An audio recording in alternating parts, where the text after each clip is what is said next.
جب نجات عطا فرمائی تو وہ دن بھی 10 محرم کا دن تھا۔ رسول اللہ صلی اللہ علیہ وسلم مدینہ منورہ تشریف لائے، آپ صلی اللہ علیہ وسلم نے یہود کو دیکھا کہ وہ 10 محرم کا روزہ رکھتے ہیں۔ آپ نے ان سے پوچھا کہ تم 10 محرم کا روزہ کیوں رکھتے ہو؟ کیونکہ رسول اللہ صلی اللہ علیہ وسلم بھی 10 محرم کا روزہ رکھا کرتے تھے، اور بالخصوص رمضان المبارک کے روزے فرض ہونے سے قبل 10 محرم کے روزے کی فرضیت تھی۔ صحیح۔ اور جب رمضان المبارک کے روزے فرض ہو گئے تو آپ صلی اللہ علیہ وسلم نے صحابہ کو فرمایا کہ اب جو رکھنا چاہے وہ رکھے اور جو نہیں رکھنا چاہتا یعنی اس کی نفلی حیثیت ہوگی۔ صحیح۔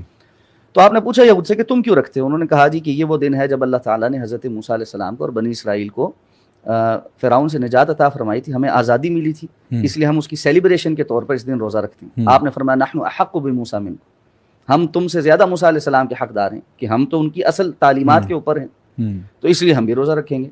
آپ صلی اللہ علیہ وسلم ابتدا میں اہل کتاب کی جو شرعی معاملات ہیں ان سے موافقت یا ان کی سملر عمل کرنے کو پسند کرتے تھے، یہاں تک کہ اللہ رب العزت کا وہ حکم آ گیا اینڈ میں کہ اب کسی بھی غیر مسلم کی جو شرعی معاملات ہیں یا شرعی چیزیں جو وہ دین سمجھ کے کرتے ہیں اس میں ان کی موافقت نہیں کی جائے گی، مشابہت نہیں اختیار کی جائے گی، مخالفت کی جائے گی۔ تو اللہ کے رسول صلی اللہ علیہ وسلم نے اس حکم کے بعد فرمایا تھا اگر میں اگلے سال زندہ رہا تو لأصومن التاسع، تو میں 9 کا روزہ رکھوں گا۔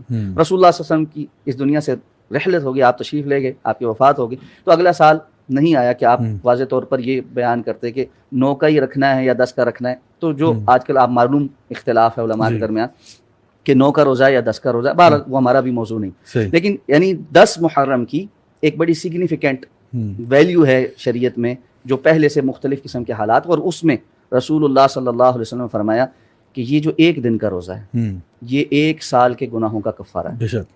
تو یہ بڑا اہم روزہ ہے جو 9 کا ہے یا 11 کا ہے، اور بعض علماء کے نزدیک 9 10 کا یا 10 11 کا ہے، تو وہ اختلاف اپنی جگہ، لیکن یہ روزہ بڑا اہم ہے۔ تو اس لیے اہم ہے کہ اس دن کی ایک سگنیفیکنس ہے اللہ کے ہاں۔ سو کہنے کا مقصد یہ ہوا کہ کوئی بھی دن جو ہے وہ اہم نہیں ہوتا جب تک کہ اللہ تعالیٰ نے اس کو اہم نہ بنا دیا ہو، نبی کریم صلی اللہ علیہ وسلم کی تعلیمات میں اس کے بارے میں کوئی ہمارے پاس وضاحت نہ آ گئی ہو۔ تو یہ جو عاشورہ کا دن ہے اس کے ساتھ جو منسلک ایونٹ ہے وہ موسیٰ علیہ السلام اور بنی اسرائیل کی جو نجات ہے فرعون سے، اس کا تذکرہ کیا جا رہا ہے، اور میں سمجھتا ہوں کہ ہمارا جو آج کا ٹاپک ہے اس سے بھی ایک طرح سے ریلیٹڈ ہے، کیونکہ وہ بھی ایک ظلم اور بربریت کی داستان تھی جس سے پھر ان کو نجات ملی۔ جس طرح ہمیں معلوم ہے کہ فرعون تو ان کے بچوں کو بھی قتل کر دیا کرتا تھا، اور جو کچھ اس نے ظلم کیا ان لوگوں کے اوپر وہ بہت شدید تھے، اور آئی تھنک اس میں ایک مومنین کے لیے خوشخبری بھی ہے، جس سے اللہ تعالیٰ فرماتے ہیں فَإِنَّ مَعَ الْعُسْرِ يُسْرًا إِنَّ مَعَ الْعُسْرِ يُسْرًا، یعنی ہر مشکل کے ساتھ ہی آسانی بھی آ جاتی ہے، اور اینڈ میں اللہ تعالیٰ ضرور مومنین کو کامیابی عطا فرماتا ہے، جیسا کہ نبی کریم صلی اللہ علیہ وسلم کو فتح مکہ بھی نصیب ہوئی، اور ہم دیکھتے ہیں کہ باقی جو انبیاء کی سٹوریز ہم پڑھتے ہیں تو ہم کہتے ہیں کہ انشاءاللہ الرحمن جو لوگ ایمان والے ہوتے ہیں اللہ تعالیٰ ان کو ضرور کامیابیاں دیتا ہے دنیا میں اور آخرت میں، انشاءاللہ وہ تو ہے ہی ہے۔ تو انشاءاللہ ہمیں کبھی بھی مایوس نہیں ہونا چاہیے۔ میں سمجھتا ہوں کہ اصل میں ایک بہت بڑا درس جو ہمیں اس سے مل رہا ہے وہ یہ کہ کسی بھی مومن کو مایوس نہیں ہونا چاہیے، ہمیشہ اللہ تعالیٰ پر بھروسہ کرنا چاہیے، اور اس امید سے رہنا چاہیے کہ انشاءاللہ میں اگر اپنا کام کروں گا تو انشاءاللہ الرحمن اللہ تعالیٰ میرے کام میں برکت ڈالے گا اور اس میں مجھے خیر و عافیت سے باہر بھی نکال دے گا۔ تو ہم اسی چیز کو مطلب سیلیبریٹ بھی کرتے ہیں ایک طریقے سے، اور موسیٰ علیہ السلام کی بات جب نبی کریم صلی اللہ علیہ وسلم تک پہنچی تو جیسا کہ آپ نے فرمایا کہ انہوں نے کہا کہ میں مشابہت نہیں کرنا چاہتا، اس لیے انہوں نے کہا کہ جی 9 10 کا روزہ کر لیں گے، یا بعض علماء جس طرح آج کہتے ہیں کہ جی 10 11 کا کر لیں، تو ان سے ڈفرینٹ ہونے کے لیے۔ تو شیخ صاحب یہ تو چلیں ہو گیا محرم کی امپورٹنس یا سگنیفیکنس کی، جہاں پہ ہم لوگ اس کے بارے میں بات کرتے ہیں، اور اس کے پیچھے جو ایک فلسفہ ہے اللہ تعالیٰ کا اپنے بندوں کی مدد کے لیے آنے کا۔ اب ہم آتے ہیں کہ سیدنا حسین جو اس میں سیکھی ہے وہ یہ کہ ہمیں انشاءاللہ محرم کے اندر جو خاص کرنے والے کام ہیں ان میں سے ایک بہت اہم کام یہ ہے کہ کوشش کر کے انسان پورا اہتمام کرے کہ 9ویں 10ویں کا روزہ رکھ لے، یا اگر ممکن نہ ہو تو 10ویں 11ویں کا، اور بالکل ہی ممکن نہ ہو تو چلو 10ویں کا کم از کم رکھ لے، جسٹ ٹو میک شیور کہ جس طرح آپ نے وہ جو ہے نا حدیث کا حوالہ دیا جہاں پہ یہ کہا گیا کہ پچھلے سال کے گناہ جو ہیں انسان کے معاف ہو جاتے ہیں۔ تو یہ بہت بڑی نعمت ہے ہمارے لیے کہ اللہ تعالیٰ ہمیں اتنا بڑا موقع دے رہا ہے اپنے گناہوں کی بخشش کے لیے۔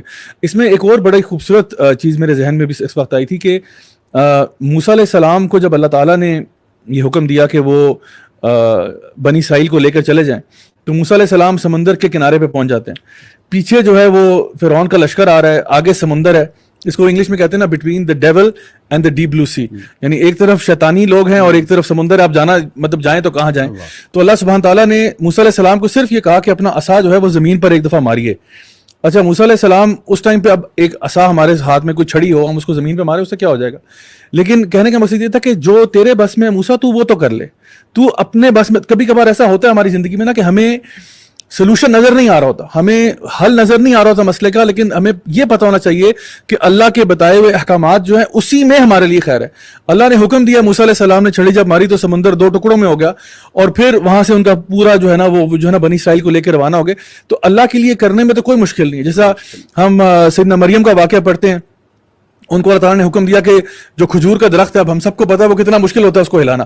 ایک یعنی دبلی پتلی سی خاتون سے کہا جا رہا ہے کہ اس کو دھکا دیا جائے. اب دھکا کتنا وہ دے دیں گے, لیکن ہلکا سا دھکا دیا, یعنی اپنا تو کام کر جو تجھے حکم دیا گیا, باقی اللہ پہ چھوڑ دے. یعنی تبدیلی آنا یا چینج آنا معاشرے کے اندر یا سوسائٹی میں بہتری آنا وہ اللہ ہی لے کے آئے گا, لیکن ہم نے صرف یہ کرنا ہے کہ جو ہمارے بس میں ہے کم از کم ہم وہ کام کریں انشاءاللہ. اور وہ اس میں سب سے بڑی بات یہ کہ جو بھی ہم چیزیں سمجھتے ہیں, سیکھتے ہیں, پڑھتے ہیں, ان کو اپنی لائف میں امپلیمنٹ کرنا.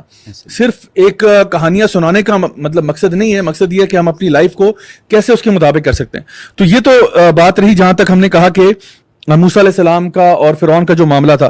اب جب ہم سیدنا حسین کی بات کرتے ہیں رضی اللہ عنہ کی, اور ان کی شہادت کا واقعہ, یقین جانیے کوئی, میں سمجھتا ہوں مسلمان نہیں, میں کہوں گا کوئی انسان جس کے سینے میں دل ہے ہو نہیں سکتا کہ وہ یہ واقعہ سنے اور اس کی آنکھیں نم نہ ہو جائیں.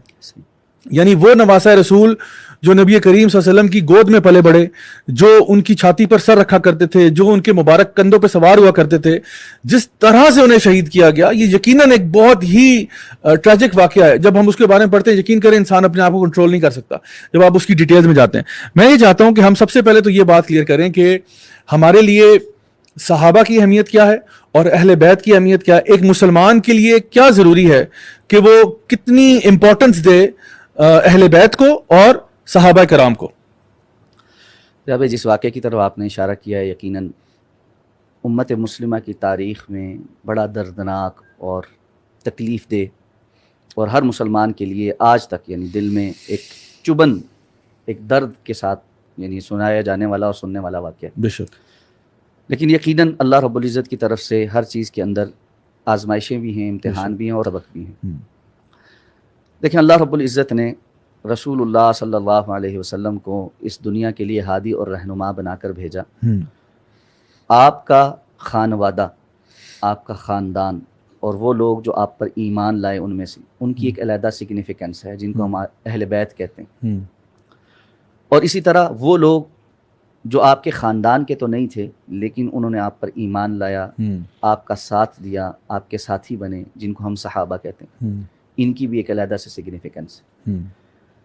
اسلام کی تعلیمات کی اساس اور بنیاد ان لوگوں نے سمجھی, آپ کے اہل بیت نے بھی اور صحابہ کرام نے بھی, اور پھر ہر ایک نے اسے آگے آنے والی نسلوں تک منتقل کیا.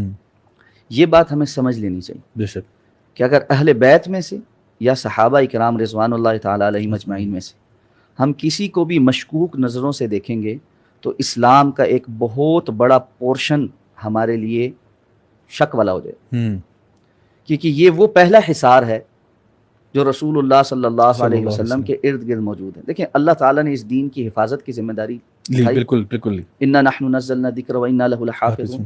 اس ذکر کے اندر علماء واضح طور پہ بیان کرتے, اس کی تفصیل میں جانے کی ضرورت نہیں کہ قرآن اور حدیث دونوں, کیونکہ اللہ رب العزت نے قرآن مجید میں خود فرمایا وما ينطق عن الهوى ان هو الا وحی یوحی. تو اللہ رب العزت کی طرف سے نازل کردہ کتاب اور رسول اللہ صلی اللہ علیہ وسلم کی اس کی انٹرپریٹیشن, تشریح جو حدیث کی صورت میں ہمارے سامنے موجود ہے, یہ کس نے سیکھی تھی؟ قرآن مجید بھی اور احادیث بھی ہم تک کیسے منتقل ہوئی؟ ان کو منتقل کرنے والی سب سے پہلی جو لڑی ہے, جو چین کا سب سے پہلی کڑی ہے, وہ کون ہے؟ وہ اہل بیت اور صحابہ کرام رضوان اللہ تعالیٰ علیہ. اگر ہم اس چین کے, ایک چین ہوتی ہے نا, اس کو آپ نے دیکھا نا, دو سائڈ اس طرح کنیکٹڈ ہوتی ہیں آپس میں, پوری ایک ہی چیز ہوتی ہے لیکن اس کی دو سائڈ ہوتی ہیں, ایسے ایک سرکل ہوتا ہے. اگر اس سرکل کا ایک طرف ٹوٹی ہوئی ہو تو دوسرا سنبھال سکتا ہے نہیں. اگر آپ اہل بیت کو تو تسلیم کرتے ہیں اور صحابہ کرام میں سے کچھ کو یا بہت سب کو آپ مشکوک بنا دیتے ہیں, تب بھی بات خراب ہے. اگر آپ صحابہ کرام کو مضبوط سمجھتے ہیں اور اہل بیت کو مشکوک بنانے کی کوشش کرتے ہیں, تب بھی معاملہ خراب ہے. اسلام کا اصل میں جو اولین لڑی ہے نا، اس کو مشکوک بنانے کی باقاعدہ کوششیں کی گئی ہیں، اور ہم تھوڑی سی دیر میں اس پر انشاءاللہ بات کرتے ہیں کہ کیا ہے وہ کوشش، تاکہ جو دین ہم تک بڑے محفوظ ذرائع سے پہنچا ہے، اس دین کی سب سے پہلے چین کی جو کڑی ہے نا، وہی مشکوک ہو جائے اور باقی سارا دین مشکوک ہو جائے۔ اللہ رب العزت نے رسول اللہ صلی اللہ علیہ وسلم کے اہل بیت میں بھی چنے ہوئے لوگ رکھے ہیں، اور آپ کے صحابہ میں بھی چنے ہوئے لوگ رکھے ہیں۔ آپ کے ساتھیوں میں سے جو خاص طور پہ بالکل آپ کے قریبی ساتھی تھے، ہمارا دیکھیں انبیاء کے متعلق بھی یہ ایمان ہے، تلک الرسول فضلنا بعضهم علی بعض، انبیاء میں سے بھی بعض انبیاء کو اللہ نے دوسروں پر فضیلت عطا فرمائی۔ اسی طرح صحابہ کرام میں بھی مناقب ہیں، عشرہ خلفائے راشدین کا سب سے ہائر رینک ہے، اس کے بعد عشرہ مبشرہ کا رینک ہے، پھر بدری صحابہ کرام ہیں، پھر مہاجرین ہیں، پھر اس کے بعد انصار ہیں، اور جیسے جیسے جو ایمان لاتے رہے، ان اللہ کے رسول نے فرمایا تھا نا صحابہ کو کہ جو ہجرت سے پہلے ایمان لائے تھے، تم آج احد پہاڑ جتنا بھی خرچ کر لو تو ان میں سے کسی کی کھجور کے برابر کا مقام اجر نہیں حاصل کر سکتے، ان کا ایک خاص سگنیفیکنس۔ تو اس اعتبار سے صحابہ کرام کی اس سگنیفیکنس کو سمجھنا، اور پھر اللہ کے رسول صلی اللہ علیہ وسلم کے اہل بیت کی سگنیفیکنس کو سمجھنا، یہ ایمان کا جز ہے۔ اور شیخ صاحب اس میں ایک چیز یہ بھی ہے کہ بڑی خوبصورت آپ نے بات کی کہ یہ وہی لوگ ہیں جو چاہے صحابہ میں ہوں یا اہل بیت میں ہوں، جن کو جنت کی بشارتیں نبی کریم صلی اللہ علیہ وسلم اپنے زندگی میں ہی دے گئے تھے، صحابہ میں بھی اور اہل بیت میں بھی، یعنی سیدنا حسین کے بارے میں، سیدنا حسن کے بارے میں رضی اللہ عنہ، دونوں کے بارے میں یہ کہا تھا کہ یہ جنت کے نوجوانوں کے سردار ہوں گے، ان کو بھی یہ بشارتیں مل چکی ہیں، اور صحابہ میں بھی ہمیں معلوم ہے۔ تو پھر جب نبی کریم صلی اللہ علیہ وسلم جو ہمارے لیے سب کے لیے رول ماڈل ہیں، لقد کان لکم فی رسول اللہ اسوۃ حسنہ، جب وہ یعنی ہمیں ایک بات کہہ کر جا رہے ہیں، ہمیں ایک بات بتا رہے ہیں، اور وہ بھی اپنی طرف سے نہیں کہہ رہے، جیسے کہ آپ نے بتایا کہ اللہ تعالیٰ بھی خود یہ بات ارشاد فرما رہے ہیں کہ وہ اپنی طرف سے کچھ نہیں کہتے، جو بھی ہے وہ اللہ کی طرف سے کہتے ہیں، اور جن کے بارے میں اللہ تعالیٰ نے خود فرما دیا ہو کہ رضی اللہ عنہم ورضوا عنہ، کہ اللہ ان سے راضی اور وہ اللہ سے راضی، تو اس کا مطلب یہ ہوا کہ سبحان اللہ، یہ وہ لوگ ہیں جو کہ اللہ تعالیٰ کے بڑے محبوب لوگ ہیں۔ تو انسان غلطیاں تو کوئی بھی کر سکتا ہے، لیکن میں سمجھتا ہوں کہ ہمیں کسی کے اوپر، جس طرح آپ نے کہا کہ کسی کو مشکوک بنا دینا یا اس کے بارے میں ایسی بات کرنا، وہ بھی ہم آج 1400 سال بعد کسی معاملے کے بارے میں ہم اگر وہ مطلب تبصرہ کریں تو ایٹ دا ویری لیسٹ میں کہوں گا کہ ہمیں احتیاط کرنی چاہیے کہ ہم جس کے بارے میں بھی بات کر رہے ہیں ہم ذرا اس میں احتیاط سے کام اگر ہم دیکھیں اس چیز کو نہیں ایڈریس کریں گے اور نہیں سمجھیں گے تو کہنے والے بہت سارا کچھ کہہ جاتے ہیں، بے شک، والعیاذ باللہ، کہنے والے تو اس حد تک پہنچ جاتے ہیں کہ اللہ رب العزت کے فیصلوں میں ہی غلطی نکال لیتے ہیں۔ اللہ اکبر، بعض لوگوں نہیں کہتے اور کتابوں میں نہیں لکھا کہ فرشتے نے نعوذ باللہ حضرت علی کے پاس آنا تھا اور وہ غلطی سے حضرت اللہ کے رسول صلی اللہ علیہ وسلم کے اوپر نازل ہو گیا، یہ لوگ کہتے ہیں، کتابوں میں لکھا ہے، اور میں یہ جانتا ہوں کہ الحمدللہ سنجیدہ فکر اہل تشیع علماء بھی اس چیز کو نہیں مانتے، اس کا رد کرتے ہیں کہ یہ کفر ہے، یہ بات سمجھ کہنا کفر ہے، اور اہل تشیع کا بنیادی یا جمہور کا عقیدہ یہ نہیں ہے، لیکن بعض لوگ کہتے ہیں نا۔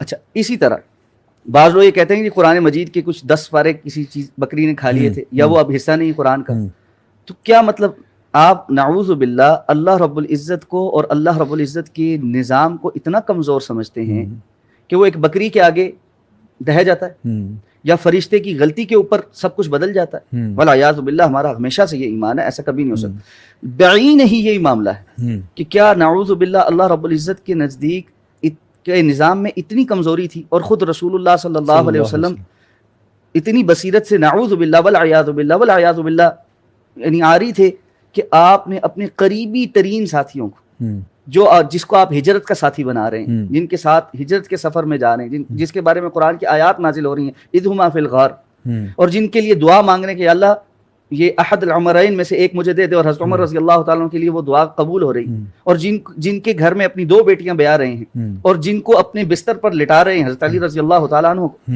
ہجرت کے موقع پر کی ذمہ داریاں ادا کر، اتنے قریبی لوگوں کو رسول اللہ صلی اللہ علیہ وسلم جو ذمہ داریاں دے رہے ہیں اور ساری زندگی دے رہے ہیں اور ساتھ چلتے جا رہے ہیں اور آخری دنوں تک کر رہے ہیں، وہ سب رسول اللہ صلی اللہ علیہ وسلم کو نہیں پتہ چل رہا، اور وہ نعوذ باللہ ان کا ایمان مشکوک ہے۔ یہ در حقیقت اگر بغیر کسی تعصب کے ٹھنڈے دل کے ساتھ غور کی جائے نا تو یہ بات واضح ہو جاتی ہے کہ ایسا کہنے والا خود رسول اللہ صلی اللہ علیہ وسلم کی ذات پر اور پھر اللہ رب العزت کے نظام پر تنقید کر رہا ہے، اور یہ بہت بڑی جسارت۔ اور میں سمجھتا ہوں یہی اصل میں عقائد جو ہے نا، یہ ہمیں ملتا ہے کہ یہود بھی جو ہے نا وہ بھی نبی کریم صلی اللہ علیہ وسلم کے بارے میں یہی بلیف رکھتے تھے کہ اصل میں جو تھا نا وہ آنا ادھر تھا لیکن وہ ادھر چلا گیا. یعنی ان کے بھی یہ عقائد تھے کہ یعنی وہ بھی وہاں پہ کیوں آ کے مدینہ میں سیٹل ہو جا کے یہودی جو 3 آپ کے پاس قبیلے آتے ہیں تو وہ بھی ان میں بھی یہ بات پائی جاتی تھی کہ نہیں آنا ہماری طرف تھا لیکن غلطی سے وہاں چلا گیا.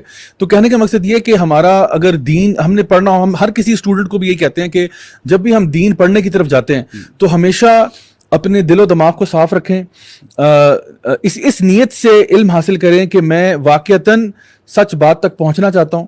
اسلام کو میں خود بھی جب دین کی طرف آ رہا تھا آہستہ آہستہ تو مجھے بھی یہ تھا کہ مجھے نہیں معلوم تھا کہ کہاں حق ہے اور کہاں باطل ہے اور کیا ہے, لیکن بس یہ تھا کہ درجہ بدرجہ میں دین کو پڑھنا شروع کروں, سمجھنا شروع کروں, اور جو بات بھی ہمیں لگتا ہے نا کہ یہ بات سینسیبل بات ہے اور معقول بات ہے اسی کی طرف انسان جائے, اور جو دلائل پر مبنی ہو.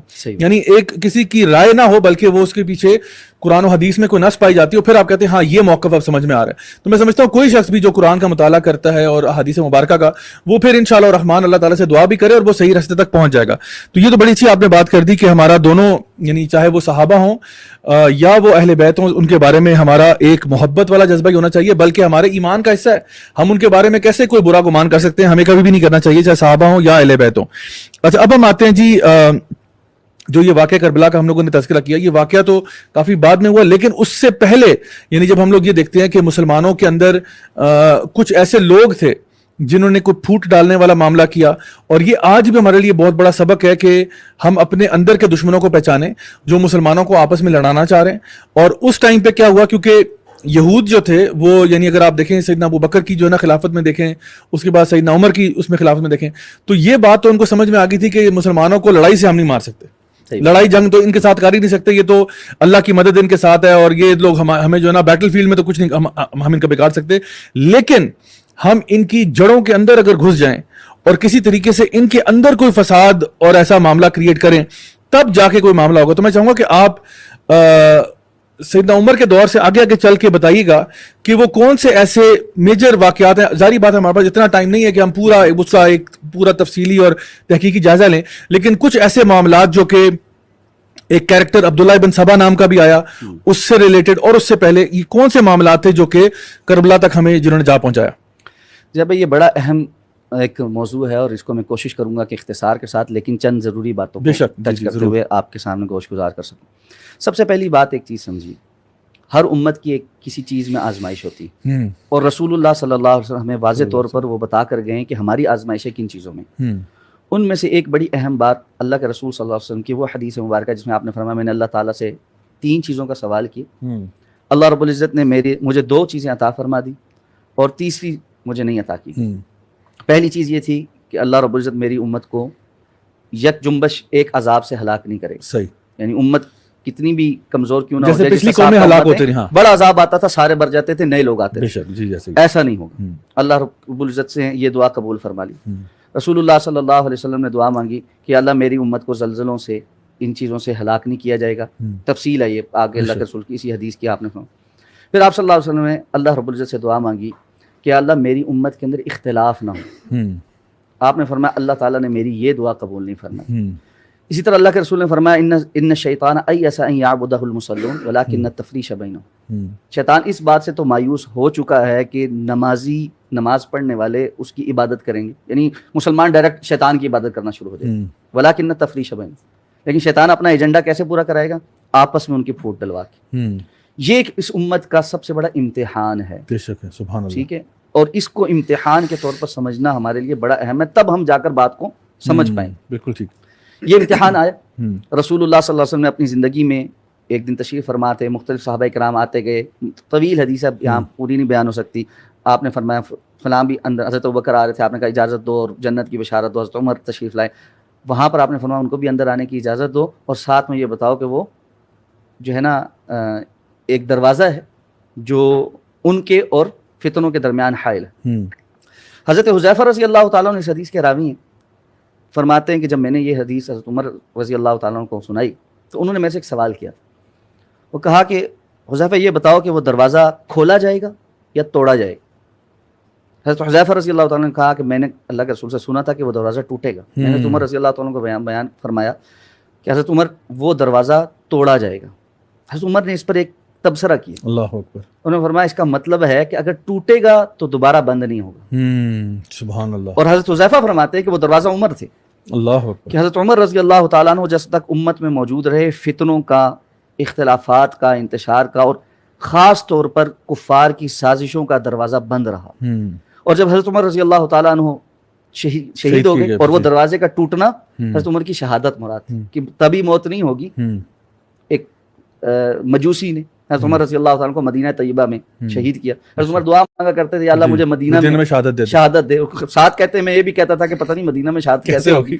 اور جب ان پر حملہ ہوا اور بے ہوش ہو گئے اور ہوش میں آئے تو پوچھا کہ کس نے حملہ کیا، تو جب بتایا کہ مجوسی نے کیا تو اللہ کا شکر ادا کیا کہ میری وہ دعا قبول ہونے جائے. حضرت عمر رضی اللہ تعالیٰ عنہ کی شہادت کے بعد حضرت عثمان غنی رضی اللہ تعالیٰ عنہ خلیفہ بنتے ہیں. اس وقت ایک کیریکٹر آتا ہے جو عبداللہ ابن سبا ہے جس کی طرف آپ نے اشارہ کیا. بالاتفاق اہل سنہ والجماعہ کے تمام تاریخی روایات یہ ثابت کرتی ہیں کہ اصل میں یہودی تھا اور اس نے مسلمانوں کا بھیس بدلا، مدینہ میں آیا، آ کر کچھ عرصہ رہنے لگا، خرچ مچ کرتا تھا، لوگوں کو اپنی نیکی اور پارسائی کا اہتمام یعنی یقین دلاتا تھا. اس نے آ کر اسٹڈی کرنا شروع کیا کہ میں مسلمانوں کو نقصان کیسے پہنچا سکتا. تو اس کو یہ اندازہ ہوا کہ اور تو کسی طرف سے میں نہیں آ سکتا، لیکن بنو امیہ اور بنو ہاشم کے درمیان جو پرانی اسلام سے پہلے کی ایک رائیولری تھی، ایک مقابلہ تھا آپس کا، اس کو میں جو ہے نا ٹریگر کر سکتا ہوں.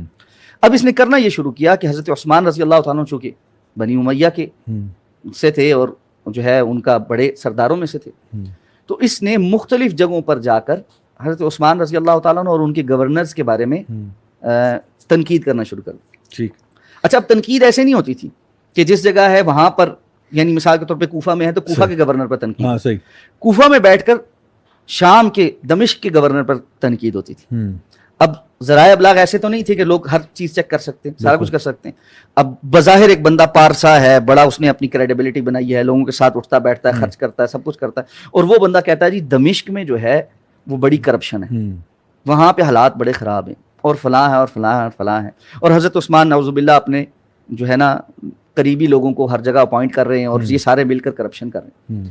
اچھا اب کوفہ میں یہ بات ہے کہ دمشق میں گئے، وہاں ان کی تعریفیں کی، آپ کا نظام بہت اچھا ہے، لیکن جو کوفہ میں ہے نا میں دیکھ کر آ رہا ہوں وہ تو حالات ہی بڑے مختلف ہیں اور فلاں ہیں. اس طرح ایک اختلاف کی فضا پیدا شروع کی جو بڑھتے بڑھتے جس کو ہوا منافقین پہلے سے اپنی تاڑ میں تھے ان سب نے لی، اور چند زیادہ نہیں چند صحابہ کرام بھی اس سے متاثر ہوئے.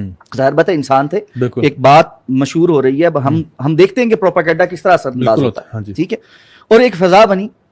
اب دیکھیں صحابہ کرام نے حضرت عثمان غنی رضی اللہ تعالیٰ عنہ کو یہ بات کہی کہ ہم آپ کے دفاع میں کھڑے ہوتے ہیں. عثمان غنی رضی اللہ تعالیٰ نے روکا کہ میں ہرگز نہیں چاہتا کہ مدینہ رسول میں میری وجہ سے کسی قسم کا قتل و غارت گری ہو. اپنا قتل ہونا، اپنی شہادت قبول کر لی، لیکن کسی اور کو اس بار بیچ میں نہیں آنے دی. ایک اختلاف ہوتا ہے، لوگ آ کے بلوائی حملہ کرتے ہیں. حضرت عثمان رضی اللہ تعالیٰ عنہ مظلوم مدینہ ہیں، قرآن مجید کی تلاوت کرتے ہوئے شہید ہوتے ہیں اور قرآن مجید کی آیات پر آپ کا خون گرتا ہے. وہ بھی ایک بڑی دردناک سٹوری ہے. اور میں یہ سمجھتا ہوں کہ کربلا کے واقعے سے کم نہیں ہے. حضرت عثمان غنی رضی اللہ تعالیٰ عنہ کی شہادت کربلا کے واقعے سے کسی طور کم نہیں. جس طرح کربلا والوں کا پانی بند کیا گیا، حضرت عثمان رضی اللہ تعالیٰ کا مدینہ میں بند کر دیا گیا. وہ جو کربلا میں بند کیا گیا، پورے جو پانی کے کنویں خرید کے دیے. حضرت عثمان نے کہا، بالکل عثمان چھت پہ کھڑے ہوئے، جو آخری خطاب انہوں نے کیا، انہوں نے کہا تم آج مجھے اس کنویں کے پانی سے منع کرتے ہو جسے اللہ کے رسول صلی اللہ علیہ وسلم مجھے خرید کرنے کا حکم دیا تھا اور میں نے خرید کر وقف کیا تھا، اور جس پر اللہ کے رسول صلی اللہ علیہ وسلم نے کہا تھا کہ عثمان آج کے بعد اگر تم کوئی اور عمل بھی نہ کرو تو اللہ نے تمہارے لیے پھر بھی جنت لکھی. یعنی اس قدر مظلومانہ شہادت. لیکن ظاہر بات ہے وہ بھی ایک شہادت ہے اور اس کا ایک کچھ سبق ہے ہمارے زندگی میں. تو یہ حالات پیدا ہوئے. اس کے بعد حضرت علی رضی اللہ تعالیٰ عنہ کی خلافت آتی. یہ جو لوگ تھے جو فتنہ کر رہے تھے، انہوں نے مختلف جگہوں پر سر چھپا لیا. حضرت عثمان غنی رضی اللہ تعالیٰ عنہ کے قصاص یعنی بدلہ لینے کے متعلق آپس میں حضرت امیر معاویہ رضی اللہ تعالیٰ عنہ اور حضرت علی رضی اللہ تعالیٰ عنہ کا اختلاف ہوا، جس میں ہمیں معلوم ہے کہ معروف اختلاف ہے اور چلتا رہا یہ اختلاف. لیکن حضرت علی رضی اللہ تعالیٰ عنہ کا ہمارا ایمان یہ ہے کہ اس وقت جو سوچ تھی اور اقدامات تھے وہ مبنی برحق تھے. جہاں پر ایک بات ضرور سمجھ لینی چاہیے، حضرت امیر معاویہ رضی اللہ تعالی عنہ کے وہ اقدامات بھی بالکل ایک خالص نیت کے ساتھ، یہ ہمیں ضرور ذہن میں رکھنا چاہیے۔ بعض لوگ یہ بات جو ایسے خاص اینگل سے پروپیگیٹ کرنے کی کوشش کرتے ہیں کہ حضرت امیر معاویہ رضی اللہ تعالیٰ عنہ کے وہ سارے اقدامات شاید حکومت کے حصول کے لیے یا اپنی گورنری کے لیے یا خلافت کے لیے تھے، یہ ان کی نیت پر شک کرنا ہے۔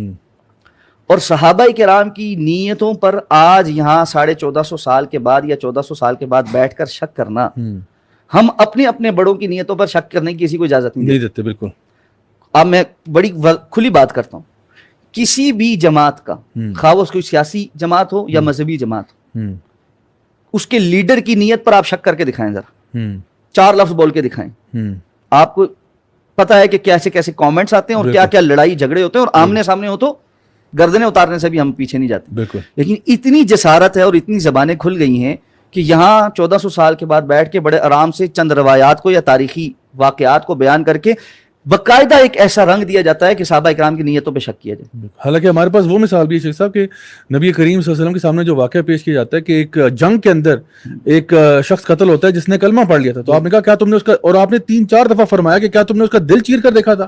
یعنی اس نے کلمہ پڑھ دیا، ٹھیک ہے، اس کی نیت جو بھی ہوگی، لیکن تمہارا یہ کام نہیں بنتا کہ تم اس کی نیت پہ شک۔ رسول اللہ صلی اللہ علیہ وسلم تو منافقین کو وحی کے ذریعے نام جاننے کے باوجود ایک لیوریج دے رہے ہیں کہ شاید یہ کہیں ایمان لیں، شاید ان کے دل کی اصلاح ہو جائے اور یہ وہ کر لیں۔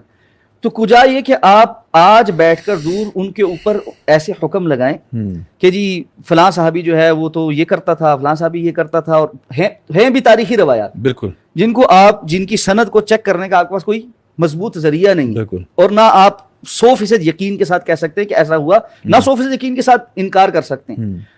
جو بھی واقعات تھے ان کی اس وقت موجود حالات کے تناظر میں فیصلے تھے، جو باتیں ان تک پہنچ رہی تھیں اس کے مطابق اقدامات تھے۔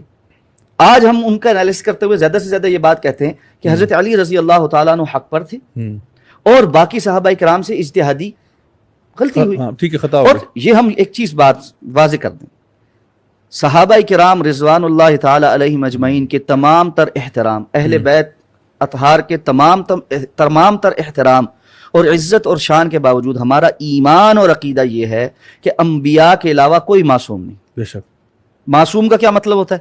معصوم کا معنی یہ ہوتا ہے انبیاء کی جماعت کیونکہ اللہ رب العزت نے نمونہ بنائی تھی اور ان پر دین آتا تھا، وحی آتی تھی، اور انہوں نے آگے وہ دین بتانا تھا۔ اگر وہ بھی غلطیاں کرتے تو اس کا مطلب یہ ہوتا ہے شریعت بھی مشکوک ہو جاتی، تو وہ غلطی نہیں کرتے تھے۔ اور کیوں نہیں کرتے تھے؟ کہ اللہ رب العزت کی طرف سے وحی آ جاتی تھی ان پر کہ یہاں یہ بات نہیں، یہ بات ہے، یہ بات نہیں، یہ بات ہے، ایسے نہیں کہنا، ایسے نہیں کہنا۔ قرآن مجید صراحت نہیں کرتا لما تحرم ما احل اللہ لک تبتغی مرضات ازواجک، تو اللہ رب العزت بتا دیتے تھے کہ یہاں ایسے نہیں کرنا، ایسے کرنا۔ اس لیے انبیاء معصوم تھے۔ انبیاء کے علاوہ اہل بیت اطہار، صحابہ کرام رضوان اللہ تعالی علیہم اجمعین، بعد میں آنے والے علماء، محدثین، ائمہ، مجتہدین، ان میں سے کوئی بھی معصوم نہیں ہے۔ ان پر وحی نہیں آتی، وحی آنا بند ہو گئی۔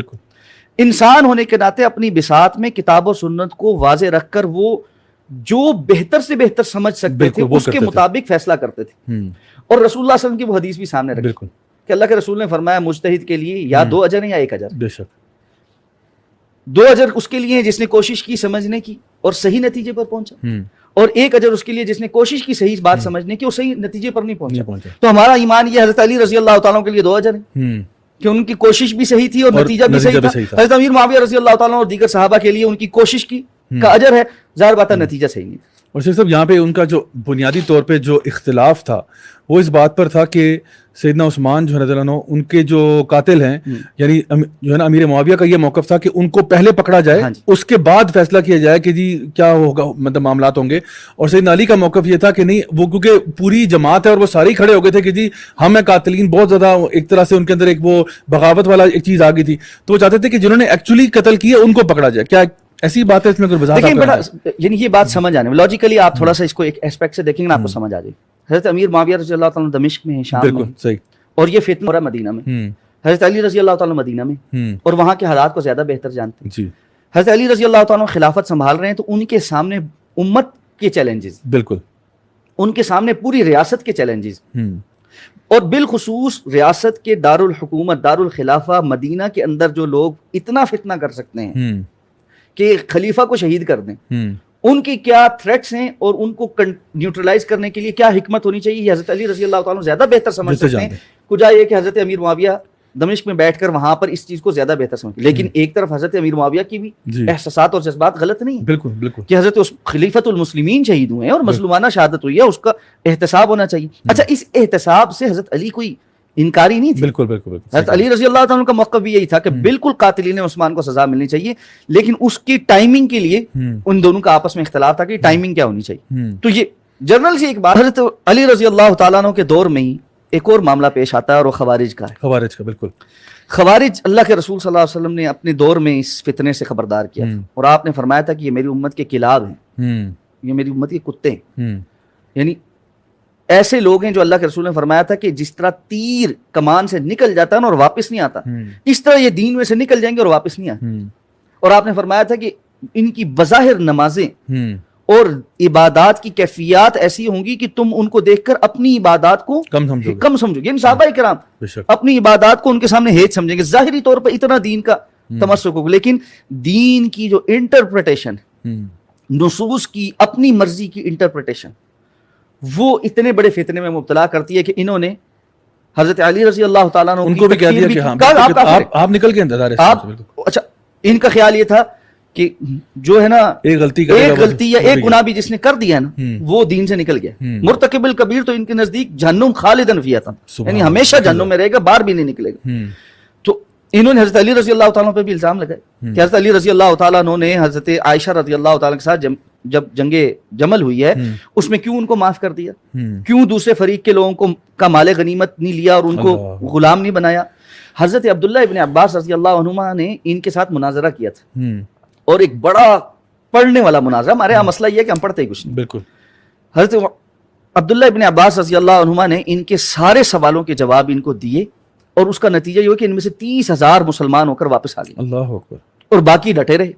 اچھا، پھر یہ فتنہ بڑھا۔ اس دور میں جب خوارج موجود تھے، ایک اور فتنہ بعض لوگوں کا اٹھایا، اور یہ وہ پہلی دفعہ لفظ تھا جو استعمال ہوا کہ ہم شیعان علی، ہم علی رضی اللہ تعالیٰ کے گروہ کے لوگ ہیں۔ اچھا، حضرت علی رضی اللہ تعالیٰ عنہ فرمایا کرتے تھے خود کہ مجھے رسول اللہ صلی اللہ علیہ وسلم نے خود کہا تھا کہ علی تمہاری ذات ایسی ہے جس کی وجہ سے ایک گروہ نجات پائے گا اور ایک گروہ جہنم میں جائے۔ اور ان شیعان میں سے بہت سارے ایسے تھے جو بعد میں حضرت علی رضی اللہ تعالیٰ عنہ کے الہ ہونے، اللہ ہونے کی قائل ہو گئے تھے، اور انہوں نے کہا حضرت علی اللہ ہیں۔ حضرت علی رضی اللہ تعالیٰ عنہ نے فرمایا جو یہ کہے گا کہ میں اللہ ہوں، میں اسے آگ میں ڈالوں گا، جلا دوں گا، اور بعض لوگوں کو جلائے گا۔ اچھا، اس سزا کو پانے کے بعد پتہ کیا کہنے لگے؟ اللہ کے رسول صلی اللہ علیہ وسلم نے فرمایا لا يعذب بالنار الا رب النار، آگ کا عذاب آگ کا رب ہی دے سکتا ہے۔ تو حضرت علی نے دیکھا آگ کا عذاب دیا، اس کا مطلب ہے یہ رب ہے، ہم صحیح کہتے ہیں۔ یعنی غلوف جب بڑھتا ہے نا تو یہاں تک چلا جاتا ہے۔ اب یہ خوارج کی ایک جماعت اٹھی، انہوں نے بھی مسلمانوں کو ایک بہت بڑا نقصان پہنچایا، یہاں تک کہ حضرت علی رضی اللہ تعالیٰ کی بھی شہادت ہو جاتی ہے۔ پھر آگے معاملات چلتے ہیں۔ اب چونکہ حضرت علی رضی اللہ تعالیٰ کی شہادت ہوتی ہے تو حضرت امیر معاویہ رضی اللہ تعالیٰ عنہ کا جو اصحاب ہیں اور جو ساتھی ہیں وہ ایک دوبارہ اس مسئلے پہ آتا ہے کہ اب خلافت کہاں جائے گی، کیا ہوگا۔ حضرت حسن رضی اللہ تعالیٰ عنہ کے پاس خلافت آتی ہے، ایک نزاع بنتا ہے، اور رسول اللہ صلی اللہ علیہ وسلم کی پھر اس حدیث کی طرف جائیں جہاں اللہ کے رسول نے فرمایا تھا میرے اس بیٹے سے اللہ رب العزت مسلمانوں کے دو گروہوں کے درمیان صلح کروائے۔ اچھا، آپ صلی اللہ علیہ وسلم فرما رہے ہیں مسلمانوں کے دو گروہوں کے درمیان، یعنی باوجود اجتہادی غلطی ہونے کے وہ ہیں مسلمان ہیں، بے شک، ٹھیک ہے۔ تو وہ دو گروہ کون ہیں؟ ایک حضرت علی رضی اللہ تعالیٰ کے ساتھی ہیں جو حضرت حسن کے ساتھ کھڑے، اور ایک حضرت امیر معاویہ رضی اللہ تعالیٰ کے ساتھی ہیں جو ان کے ساتھ کھڑے۔ حضرت حسن رضی اللہ تعالیٰ عنہ حضرت امیر معاویہ رضی اللہ تعالیٰ عنہ کی خلافت کو تسلیم کرتے ہوئے اس سارے معاملے کو، اس اختلاف کو ختم کرنے کے لیے ایک صلح کرتے ہیں امیر معاویہ کے ساتھ، اور نتیجتاً حضرت امیر معاویہ رضی اللہ تعالیٰ مسلمانوں کے خلیفہ بنتے، اور حضرت حسن رضی اللہ تعالیٰ عنہ جو ہے وہ ایک عام مسلمان کی زندگی گزارتے ہیں۔ اچھا، میں اب یہاں پر ایک سوال ہے، حضرت حسین رضی اللہ تعالیٰ عنہ کی شہادت کا سب کو پتہ ہے، حضرت حسن رضی اللہ تعالیٰ عنہ کی شہادت کی تاریخ کسی کو پتہ ہے؟ بڑا امپورٹنٹ پوائنٹ ہے۔ کیا وہ نواسہ رسول نہیں؟ اللہ اکبر۔ کیا وہ حضرت فاطمہ رضی اللہ تعالیٰ عنہ کے بیٹے نہیں؟ بے شک۔ کیا وہ حضرت علی رضی اللہ تعالیٰ کے بیٹے نہیں؟ تو کیا وجہ ہے کہ ہم اتنی تفریق کرتے؟ مستند کتابیں اہل تشیع کی، اور اب تو ان کے بڑے معروف سپیکرز بھی اس بات کو بیان کر رہے ہیں اور واضح کلپس موجود ہیں. میں اگر شاید ہماری یہ لائیو سٹریم ہمیں اجازت نہ دے نام لینے کی، ورنہ میں نام بھی لے دیتا. صحیح، ٹھیک ہے، کہ مستند کتابیں اور ان کے اپنے سپیکرز یہ بات کہتے ہیں. ایک سپیکرز ان کے بڑے معروف ہیں آج کل، بہت معروف سپیکر ہیں اور اس وقت پاکستان میں ان کے نامی گرامی علماء میں سے. وہ کہتے ہیں کہ میں کئی سال اس روایت کو نہیں بیان کرتا رہا، لیکن اب میں آپ کے سامنے صراحتاً اس بات کو بیان کرتا ہوں کہ حضرت حسن رضی اللہ تعالیٰ عنہ کو شہید کرنے والے وہ گروہ ہے جو اپنے آپ کو شیعان علی کہتا تھا. یہ میں نہیں کہہ رہا، صحیح، وہ ویڈیو کلپس موجود ہیں، بالکل صحیح کہہ رہے ہیں آپ یوٹیوب پہ دے سکتے ہیں، اور جو ہے نا سب، اور وہ کتابیں بھی موجود ہیں. ٹھیک ہے، لیکن حضرت حسن رضی اللہ تعالیٰ کی شہادت جن کے ہاتھوں ہوتی ہے اور جن مقاصد کے تحت ہوتی ہے، وہی مقاصد ہے جو پہلے سے فتنہ پرور لوگ. ٹھیک ہے، حضرت علی رضی اللہ تعالیٰ عنہ کے ساتھ جو ساتھی تھے یہ وہ نہیں. ہم جب شیعان علی کا یہاں پر نام لے رہے ہیں، یہ وہ نہیں، یہ خاص گروہ کی بات، یہ ایک خاص گروہ ہے جو غلوف کرتا تھا، غلوف کرتا تھا، اسلام پر نہیں تھا. ان کے عقائد اور نظریات حضرت علی رضی اللہ تعالیٰ عنہ والے نہیں تھے. حضرت علی نے ان کو ان کے عقائد کی وجہ سے سزا دی تھی اور ان کی تکفیر بھی کی تھی، اور یہ مڑ کر پھر کبھی حضرت علی کے ساتھی بنتے تھے اور کبھی تکفیر بھی کرتے تھے. یہ بھی ثابت. اچھا، ان ساری باتوں پہ جب حالات یہاں پہنچے، انہوں نے حضرت حسن رضی اللہ تعالیٰ کو شہید کیا اس بات پر کہ انہوں نے امیر معاویہ رضی اللہ تعالیٰ کے ساتھ جا کے صلح کر لی، اور ہمارا تو سارا وہ جو کھیل تھا وہ خراب ہو گیا سارا، جو کہ امت میں جو اختلاف پیدا کرنا ہے. اور جو ان کا خاص بڑے تھے جو اس عبداللہ ابن سبا کے آگے جو ہے وہ یعنی تربیت یافتہ تھے، ان کا تو سارا کام ملیا میٹ ہو گیا. یہی وہ لوگ ہیں جو کوفہ سے خطوں کے خط لکھ رہے ہیں حضرت حسین، خطوں کی بوریاں آیا کرتی تھی کہ جی یہاں مر گئے، کھپ گئے، امت میں یہ ہو گیا، وہ ہو گیا، فلاں ہو گیا، آپ بڑے لیڈر ہیں، آپ ایسی شخصیت ہیں جو اس سارے سے ہمیں باہر نکال سکتے ہیں. آپ کی ذات کے اوپر اتحاد اور اتفاق، اور یقیناً حضرت حسین رضی اللہ تعالیٰ عنہ کی جو شخصیت ہے اور جو مقام اور مرتبہ ہے وہ امت کے سامنے. حضرت حسین رضی اللہ تعالیٰ مسلم بن عقیل کو بھیجتے کہ جا کے حالات کا دیکھیں. وہ کوفہ جاتے ہیں، ٹھیک ہے، ابتدا میں وہ سارے بڑے جمع ہوتے ہیں، ان کا بڑا اکرام کرتے ہیں، چھپ چھپ کے بھی ملتے ہیں اور بڑے بڑے اجتماعات کر کے بھی ملتے ہیں، اور مسلم بن عقیل کو یقین دلاتے ہیں کہ یہ خط لکھ دیں حضرت حسین رضی اللہ تعالیٰ عنہ کو کہ جی حضرت حسین آئیں. مسلم بن عقیل خط لکھتے ہیں کہ جی آپ آ جائیں، یہاں تو لوگ بڑے تیار بیٹھے ہیں. اور اس پر حضرت حسین رضی اللہ تعالیٰ عنہ ایک فیصلہ کرتا ہے کہ میں کوفہ جاؤں. اچھا، اب یہ بات سمجھ لیں، اس وقت تک حضرت حسین رضی اللہ تعالیٰ عنہ کا کوفہ جانا کسی جھگڑے، لڑائی، قتل و غارت گری یا جہاد کے نام پر نہیں ہے. صحیح، ٹھیک ہے، کس بات بنیاد پر ہے؟ حضرت حسین رضی اللہ تعالیٰ عنہ کا کوفہ جانا اس بنیاد پر ہے کہ لوگ وہاں کے چاہتے ہیں کہ میں وہاں آؤں اور ان کی رہنمائی کروں. مجھے نہیں ہے، کوئی اختلاف نہیں ہے. یہاں پر میں ایک بات اور بھی کہنا چاہتا ہوں، بعض لوگ جو حضرت حسین رضی اللہ تعالیٰ پر تان کرتے ہیں، صحیح، ان کا بھی ہمیں جو ہے نا بیخ نہیں کرنی کہ جی نعوذ باللہ حضرت حسین رضی اللہ تعالیٰ عنہ کا یہ جو مدینہ سے کوفہ جانا تھا یہ خروج تھا، ایسا نہیں، اور مسلمان حکومت کے اندر ایک بغاوت تھی، اور حضرت حسین رضی اللہ تعالیٰ عنہ جو ہے نا وہ بھی خروج کرنے والے تھے، اور یہ سب بھی بالکل ایک شیطانی وسوسہ، اس کے علاوہ کچھ نہیں. حضرت حسین رضی اللہ تعالیٰ عنہ سب سے بری. پھر وہی بات ہے جس طرح حضرت امیر معاویہ کے اقدامات پر ان کی نیت پر شک نہیں کیا جائے، حضرت حسین رضی اللہ تعالیٰ عنہ کی نیت پر بالاولیٰ شک نہیں کیا جائے رضی اللہ تعالیٰ عنہ. ان کا وہاں سے جانا ان خطوں کی بنیاد پر تھا. لوگوں نے بلایا، کہا آپ آئیں، یہاں پہ ایک مطالبہ تھا، آ کے دیکھیں حالات آپ بہتر کر سکتے ہیں. اور پھر مسلم بن عقیل نے بھی ویریفائی کر دیا کہ وہ جو جذبہ وہی نظر آ رہا ہے، جذبہ لوگ ہیں اور ان کی ایک وہ ہے. اچھا، حضرت حسین رضی اللہ تعالیٰ عنہ کو صحابہ کرام نے مشورہ بھی دیا، ارد گرد جو بڑے صحابہ تھے، کہ آپ نہ جائیں، یہ فتنہ ہی ہے. اور یہ بار بار وہی حالات چل رہے ہیں. ظاہر بات تذیرک صحابہ کرام بڑے جو زیادہ حالات کو پرکھ رہے تھے، شروع سے دیکھ رہے تھے، وہ سارا بھی ٹھیک ہے. حضرت حسین رضی اللہ تعالیٰ مجبور تھے کہ جی میں اتنے سارے لوگوں کی ایک رائے کو جس کو مسلم بن عقیل ویریفائی کر چکے کیسے چھوڑ دوں. انہوں نے سب کو کہا جی میں کسی اس میں نہیں جا رہا کہ لڑائی کرنے جا رہا ہوں، اس لیے اپنے گھر کے لوگوں کو لے کے، فیملی ممبرس کو لے کے، جس طرح ایک بندہ ایک سٹی سے دوسری سٹی موو ہو جائے، ایک وفد جا رہا ہوتا ہے پورا، بالکل. یعنی زیادہ سے زیادہ آپ یہ کہہ سکتے کہ ایک سٹی سے دوسری سٹی موو ہونا، کہ جی میں ادھر سے اس شہر میں جا کے رہنا شروع کرتا ہوں، شاید میرے لیے وہاں کام کے مواقع زیادہ ہیں، وہاں دعوت و تبلیغ کے مواقع زیادہ ہیں، اصلاح کے مواقع زیادہ ہیں. ٹھیک ہو گیا. حضرت حسین رضی اللہ تعالیٰ وہاں سے جاتے ہیں اور رستے میں آپ کو خبر ملتی ہے کہ مسلم بن عقیل کو وہاں پہ لوگوں نے قتل کر دیا، ان کو بھی اور ہانی بن عروہ کو بھی جو ہے نا وہاں قتل کر دیا گیا۔ رستے میں ملنے والا بندہ ان کو کہتا ہے کہ میرا آپ کو مشورہ، آپ واپس چلے جائیں۔ حسین کہتے ہیں میں اب آ گیا ہوں تو واپس نہیں جا سکتا، ظاہر بات ہے ایک بڑا اقدام ہے سارا کچھ۔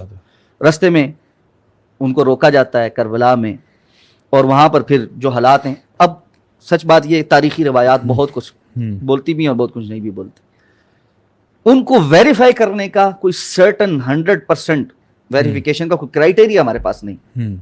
مختلف مورخین نے مختلف واقعات بہت سارے ڈفرینٹ ایسپیکٹ سے بیان کر دی، اور اتنے ورژنز ہیں، جہاں سچ بات یہ اس واقعے کے اتنے ورژنز ہیں کہ جس کو اگر آپ اکٹھا کریں نا ایک پوری لائبریری بن جائے کہ جی اتنے ورژنز۔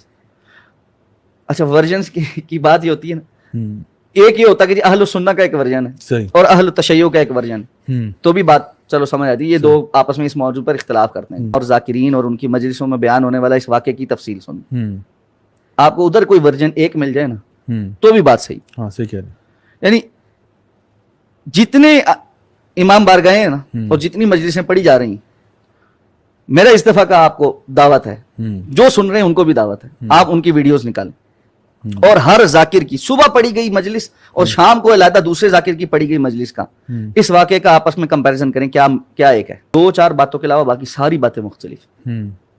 اور جب آپ تاریخی بات کو بیان کرتے نا اسی طرح ہوتا ہے، جب آپ نے دیکھا ہوگا کہ ایک بڑا وہ ایک سوشل ایکسپیریمنٹ ہے کہ جی آپ کچھ لوگوں کو ایسے ایک لائن میں کھڑا کرتے ہیں، جی جی بالکل ٹھیک ہے، اور ان کے منہ اس طرف ہوتے اور ایک بندے کا منہ اپنی طرف کر کے کچھ سرٹن حرکت اس کو کہتے ہیں یا بتاتے ہیں، اور اسے کہتے ہیں ساتھ والے کو بتاؤ، پیچھے والے کو بتاؤ، وہ پیچھے والے کی طرف منہ کرتا ہے، اس کا منہ اپنی طرف کرتا ہے، باقی نہیں دیکھ رہے، اور وہ جو کام پہلے بندے نے کیا وہ اس کو ایکٹ کر کے دکھاتا ہے، اور یہ ایکٹ جو ہے وہ آگے 20-30 جتنے لوگ ہیں ان کے اندر جانا ہوتا ہے، ٹرانسفر ہو رہا ہے۔ جی آپ اس سوشل ایکسپیریمنٹ کو خود بھی کر کے دیکھ لیں، یوٹیوب پر ویڈیوز موجود ہیں، ہر طرح سے اس کی جتنی ویڈیوز ہیں وہ دیکھ لیں۔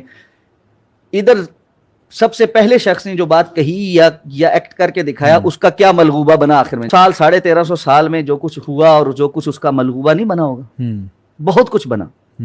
اس سب کو ہم قطع نظر چھوڑ دیتے ہیں، صحیح، اس بات پر آتے ہیں کہ حضرت حسین رضی اللہ عنہ کی شہادت ہوئی، بے شک، اللہ کے رسول صلی اللہ علیہ وسلم کے خانوادے کے لوگوں کی شہادت ہوئی، مظلومانہ شہادت، بے شک، اس میں تو کوئی شک نہیں۔ ایک اور بات بڑی صراحت کے ساتھ کہہ رہا ہوں، ہمارا ایمان اور عقیدہ ہے، جس نے حضرت حسین رضی اللہ تعالیٰ عنہ کی شہادت میں کردار ادا کیا، آپ کو شہید کیا، آپ کے خانوادے کو شہید کیا، یا اس میں معاون بنا، یا اس پر خوش ہوا، یا کسی بھی طریقے سے اس میں پارٹیسپیٹ کر کے مطمئن رہا، اللہ کی، اللہ کے فرشتوں کی اور ہم سب کی اہل ایمان کی اس پر لعنت۔ اللہ اکبر، صحیح کہا آپ نے، بالکل صحیح کہا، بالکل بغیر کسی لگی لپٹی کی۔ اور یقیناً یہ ایک بہت بڑا ظلم ہے، وہ شخصیت جن کے متعلق رسول اللہ صلی اللہ علیہ وسلم کیا کچھ بیان نہیں فرمایا، اور آپ نے شروع میں بیان کیا کہ اللہ کے رسول کے کندھوں پر، آپ کی گود میں، آپ کے پاس کھلکھلاتے ہوئے، ادھر ادھر بیٹھتے ہوئے، اٹھتے ہوئے آپ چوم رہے ہیں، اور یعنی بہت بیان کر رہے ہیں کہ جی یہ میرے پھول ہیں، یہ جنت کے پھول ہیں، یہ جنت کے نوجوانوں کے سردار ہیں۔ یعنی ایسی شخصیات کو آپ اللہ کے رسول صلی اللہ علیہ وسلم خانوادے کا ایک احترام، ہمارے ہاں تو یہ اس بر صغیر پاک و ہند میں تو خاص طور پہ یہ بات ایسی ہے، کسی کے عام بندے کے نام کے ساتھ سید لگ جائے تو اس کا ایک احترام بن جاتا ہے، کیا ہے جی یہ سید ہے، بالکل ٹھیک ہے نا، اور اس کو بہت سارے لوگوں نے دنیاوی اعتبار سے اپنے لیے کیش کرانے کی کیا، بالکل، لیکن یہ ایک احترام موجود ہے، ایک محبت موجود ہے۔ کیسے ہو سکتا ہے کہ آپ ان کے ساتھ ایسا کرتے ہیں؟ تو جس نے کیا ہے وہ اللہ کے ہاں بھگتے گا، ٹھیک ہے نا۔ لیکن میری ایک کچھ جینون سوال ہے یہاں پہ، ٹھیک ہے، ہم نے کتنی شہادتوں کا تذکرہ کر دی، حضرت عمر کی شہادت ہوئی، حضرت عثمان کی شہادت ہوئی، حضرت علی کی شہادت ہوئی، حضرت حسن کی شہادت ہوئی، حضرت حسین کی شہادت ہوئی، بیچ میں اور بے تحاشا صحابہ اکرام کی شہادتیں ہوئی۔ بالکل، شہادتیں تاریخ ہوتی ہیں اور اس سے کچھ اسباق ہوتے ہیں، کوئی بھی واقعہ دین کا اصل نہیں بن جاتا، دین نہیں بن جاتا بذات خود، کہ دین شروع بھی وہیں سے ہو، دین ختم بھی وہیں سے۔ دین حجۃ الوداع کے موقع پر الیوم اکملت لکم دینکم واتممت علیکم نعمتی والی آیت کے نازل ہونے پر مکمل ہو چکا تھا۔ ہمارا ایمان ہے سید الانبیاء جناب محمد الرسول اللہ صلی اللہ علیہ وسلم اس دنیا سے تشریف نہیں لے گئے تھے جب تک کہ اللہ کے رسول صلی اللہ علیہ وسلم نے ساری بات لوگوں تک پہنچا نہیں دی تھی اور اللہ نے دین کو مکمل نہیں کر دیا. یہ اس امت کا ایک خاصہ خصوصیت ہے کہ اس کا دین مکمل ہے. یہ یاد رکھیے, یہ اس امت کی خصوصیت ہے کہ اس کا دین مکمل ہے. حضرت عمر کو کہا تھا نا یہودی نے کہ آپ کے قرآن میں ایک ایسی آیت ہے اگر ہمارے اوپر نازل ہوئی ہوتی تو ہم اسے عید کے طور پہ مناتے. الیوم اکملت لکم دینکم واتممت علیکم نعمتی. حضرت عمر نے کہا ہمیں بہت اچھے طریقے سے پتہ ہے کہ آیت کب نازل ہوئی, اور وہ ہمارا عید کا ہی دن تھا, عرفہ کا میدان تھا اور جمعے کا دن تھا. عید تھی نا, جمعے کا دن عید کا دن ہے. انہوں نے کہا ہمیں تم سے زیادہ پتا ہے کہ یہ آیت کتنی سگنیفیکنٹ ہے ہمارے لیے. ہم نے آج اس سگنیفیکنس کو ہی ختم کر دیا کہ دین مکمل تھا بھائی اس سے پہلے. ایک بڑی اچھی بات کسی نے کہی, ایک بڑی اچھی بات. اس نے کہا جی ہمیں واقعات سنائے جاتے ہیں حضرت حسین رضی اللہ تعالیٰ عنہ کی شہادت سے اور اس کے بعد سے کہ کیا ہوا. حضرت حسین رضی اللہ تعالیٰ عنہ کی ولادت سے لے کر جو عرصہ انہوں نے اپنے والد کی زیر نگرانی حضرت ابوبکر صدیق رضی اللہ اپنے نانا حضرت اللہ کے رسول صلی اللہ علیہ وسلم کے ساتھ, پھر حضرت ابوبکر کے ساتھ, حضرت عمر فاروق کے ساتھ, حضرت عثمان غنی کے ساتھ, اور اپنے والد کی خلافت کا اس سارے عرصے میں گزارا ان سارے فتنوں سے پہلے, وہ تو کوئی بیان ہی نہیں کرتا. جو کہ اصل چیز ہے, کیا حضرت حسین رضی اللہ تعالیٰ عنہ کی زندگی سے سیکھنے کا معاملہ صرف یہ ہے کہ ان کی شہادت ہوئی, یا ان کی زندگی بھی کوئی نمونہ ہے, ان کی زندگی میں بھی کچھ سبق ہے, اور وہ سبق اس سے پہلے بھی تو ہے نا, تو اس کا کوئی تذکرہ نہیں. اس لیے میں یہ سمجھتا ہوں کہ ہمیں یہ سمجھنا چاہیے کہ یہ ایک دردناک, المناک, تاریخی واقعہ ہے. اور جس طرح بہت سارے دردناک تاریخی واقعات ہیں, جس طرح ہم حضرت عثمان رضی اللہ تعالیٰ کی شہادت کو بھی اسی طرح کا دردناک اور تاریخی واقعہ سمجھتے ہوئے آگے چلتے کہ دین ہے, بالکل اسی طرح اس واقعے کو بھی دین کی کا اصول یا اساس یا بنیاد بنا کر اسی کے گرد گھومتے رہنا, اس کو محور بنانے کے بجائے سبق سیکھ کر اپنی زندگی میں دین کے جو احکامات مکمل ہو چکے اس سے پہلے اس پر عمل کرنے کی بات سنی اور ان واقعات سے سبق سیکھیں. شیخ صاحب یہ بڑی اچھی بات ہے, کیونکہ اکثر لوگ اس میں بہت غلو بھی کرتے ہیں, اور جیسا کہ کسی شاعر نے کہا کہ اسلام زندہ ہوتا ہے ہر کربلا کے بعد. تو کہنے کا مقصد یہ اسلام تو زندہ تھا, نبی کریم صلی اللہ علیہ وسلم کے آنے سے جو ہے نا اسلام زندہ تھا. اور یہ جو واقعات آپ نے بتائے یقیناً بہت ہی دردناک اور افسوسناک واقعات ہوتے ہیں, لیکن اسلام ہے. اور وہ الحمدللہ ہم نے جس طرح آپ نے اس بات کی طرف بھی اشارہ کیا کہ ہمیں یہ دیکھنا چاہیے کہ نبی کریم صلی اللہ علیہ وسلم کی اپنی زندگی کیا تھی, ان کا اٹھنا بیٹھنا چلنا پھرنا نماز روزہ وہ کیا تھا, اور آپ کی یہ جو یونیورسٹی ہے جس کے اندر سیدنا حسن رضی اللہ اور سیدنا حسین رضی اللہ نے تعلیم حاصل کی, وہ یونیورسٹی کیا تھی, ان کی صبح شامیں کیسی تھیں, وہ کس طرح سے اس شہادت کے مقام پر پہنچ پائے. کیونکہ شہادت تو ایک چوٹی کا عمل ہے, یعنی کہ ہمارے جتنے بھی اعمال ہیں ان کے اندر ایک بڑا چوٹی کا عمل ہے. تو انسان وہاں تک پہنچا کیسے؟ کیونکہ اللہ تعالیٰ اسی کو وہ توفیق دے گا جس کی زندگی اس پہ گزری ہوگی. یعنی جہاں پہ نبی کریم صلی اللہ علیہ وسلم کی یہ حدیث ہے کہ انما الاعمال بالنیات, اعمال کا دار و مدار نیت پر ہے, اسی طرح سے اعمال کا دار و مدار ان کے خاتمے کے ساتھ بھی ہے. تو اگر ایک انسان اس طرح زندگی نہیں گزارے گا تو اس طرح کی یعنی اس کا اختتام ایسا کیسے ہو سکتا ہے؟ تو میں سمجھتا ہوں کہ جو چیز ایک طرح ہمارے اس گفتگو کے اندر اکثر رہ جاتی ہے وہ یہ ہے کہ وہ کون سی کوالٹیز ہیں, وہ کون سی عادتیں ہیں جو ہمارے اندر ہونی چاہیے تاکہ ہم ان رول ماڈلز کو فالو کر سکیں جن کے بارے میں ہم اتنی بات کرتے ہیں. تو میں سمجھتا ہوں کہ ہمیں ایک ایسی قوم بن چکی ہیں جو کہ نا بولنے والوں کی قوم ہے, یعنی ہر بندہ تبصرہ بھی کر رہا ہے, بات بھی کر رہا ہے, لیکن اپنے اوپر عمل نہیں کرنا چاہتے. ان لوگوں سے جن سے ہم محبت کا دعویٰ کرتے ہیں, چاہے وہ سیدنا حسین ہوں یا وہ نبی کریم صلی اللہ علیہ وسلم ہوں یا دیگر صحابہ ہوں رضی اللہ عنہم اجمعین, ہم ان کی بات تو بہت کرتے ہیں لیکن ان کی طرح بننے کے لیے شاید ہی کوئی لوگ ہیں جو کہ ایکچولی اپنے آپ کو تیار کرتے ہوں. ضیاء بھائی یہ بہت امپورٹنٹ بات ہے جو آپ نے کی. دیکھیں بنیادی طور پہ ہمیں یہ سمجھنا چاہیے کہ رسول اللہ صلی اللہ علیہ وسلم کی زندگی میں کیا کوئی ایسے واقعات ہوئے یا نہیں, یعنی جس میں دکھ اور تکلیف کا پہلو بے شمار ہوئے. آپ سے زیادہ کس نے تکلیف سی؟ اللہ کے رسول صلی اللہ علیہ وسلم خود فرما رہے ہیں کہ اللہ کے نزدیک امتحان اور آزمائش میں سب سے پہلے انبیاء پر سب سے سخت آزمائشیں آتی, ثم الذین یلونہم ثم الذین یلونہم, پھر جو جتنا ان کے قریب ہوتا اور ان کے راستے پر چلتا اتنی آزمائشیں آتی ہیں. تو انبیاء نے سب سے زیادہ آزمائشیں دیکھی, اللہ کے رسول صلی اللہ علیہ وسلم نے کس قسم کی آزمائشیں نہیں دیکھی, کیسے تکلیف کے دن نہیں دیکھی. آپ سے پوچھا حضرت عائشہ نے کہ اللہ کے رسول آپ کی زندگی میں بہت سے زیادہ تکلیف کا کوئی دن آیا؟ آپ نے فرمایا عائشہ آیا جب تمہاری قوم نے میرے ساتھ طائف میں جو کچھ کیے. بالکل, طائف کا واقعہ کتنا دردناک ہے, لیکن کیا ان سارے دردناک واقعات کو اللہ کے رسول ہر سال سیلیبریٹ کرتے رہے؟ ایسا تو نہیں. اچھا کامیابیوں کو سیلیبریشن کی بات کریں، کیا اللہ کے رسول صلی اللہ علیہ وسلم نے بدر کے دن کو ہر سال سیلیبریٹ کرنا شروع کر دیا تھا؟ کیا فتح مکہ سے بڑی کامیابی کوئی ہوتی ہے؟ نہیں. جہاں اللہ ایسی کامیابی عطا فرمائے گا تاریخ میں اس کی مثال نہیں ملتی، بغیر لڑائی کے ایسا روب اور ایسا شہر جہاں سے نکالا جا رہا ہے اور جہاں نماز نہیں پڑھنے دی جا رہی تھی، اللہ کے رسول صلی اللہ علیہ وسلم بیت اللہ میں داخل ہو کر لاٹھی سے بتوں کو گرا رہے ہیں اور جاء الحق وزهق الباطل ان الباطل كان زهوقا کی آیات تلاوت فرما رہے ہیں. اس سے بڑی کوئی فتح ہوتی؟ لیکن کیا اگلے سال اللہ کے رسول نے اس کو سیلیبریٹ کیا؟ جی جھنڈیاں لگوائیں، سارا کچھ کیا، یہ آؤ مل کر سیلیبریٹ کریں. ہمارا مسئلہ ایک بن گیا ہے، ہم ہر واقعے کو سیلیبریٹ کرنے والی امت بن گئے. ہم نے سیلیبریشن کو حقیقت سمجھ لی ہے، دین کو منا رہے ہیں، اپنا نہیں رہے. اللہ بڑی بڑی امپورٹنٹ بات، سبحان اللہ. ہم شہادتیں منا رہے ہیں. اور میں یہ ایک اور صراحت کرنا چاہتا ہوں، اہل السنہ نے بھی یہ کام نہ دوسروں کی دیکھا دیکھی رد عمل میں شروع کر دی. 10 محرم کو حضرت حسین کی شہادت وہ مناتے تھے، ادھر 1 محرم کو حضرت عمر کی شہادت منائی جا رہی ہے. بالکل. کب اللہ کے رسول صلی اللہ علیہ وسلم نے ایسا کچھ کیا؟ یہ بھی بدعت، یہ بھی خرافات کہ رد عمل کا شکار ہو کر آپ ایک ایسے کام شروع کر دیں جو دین کا حصہ ہی نہیں. تو میری ایک بڑی دست بستہ گزارش ہے اور میں ہمیشہ یہ بات ریپیٹ کرتا ہوں، اور خاص طور پہ آج بڑے ینگسٹرز بیٹھے ہوئے ہیں، میری آپ سے یہ بڑی گزارش ہے، درد مندانہ گزارش، جو جہاں تک یہ آواز پہنچ رہی ہے نا، اس بات کو سن کر میری گزارش یہ ہوگی کہ سب لوگ آگے دوسروں تک پہنچانا شروع کریں. دین اپنانے کی چیز ہے، دین منانے کی چیز نہیں ہے. بالکل.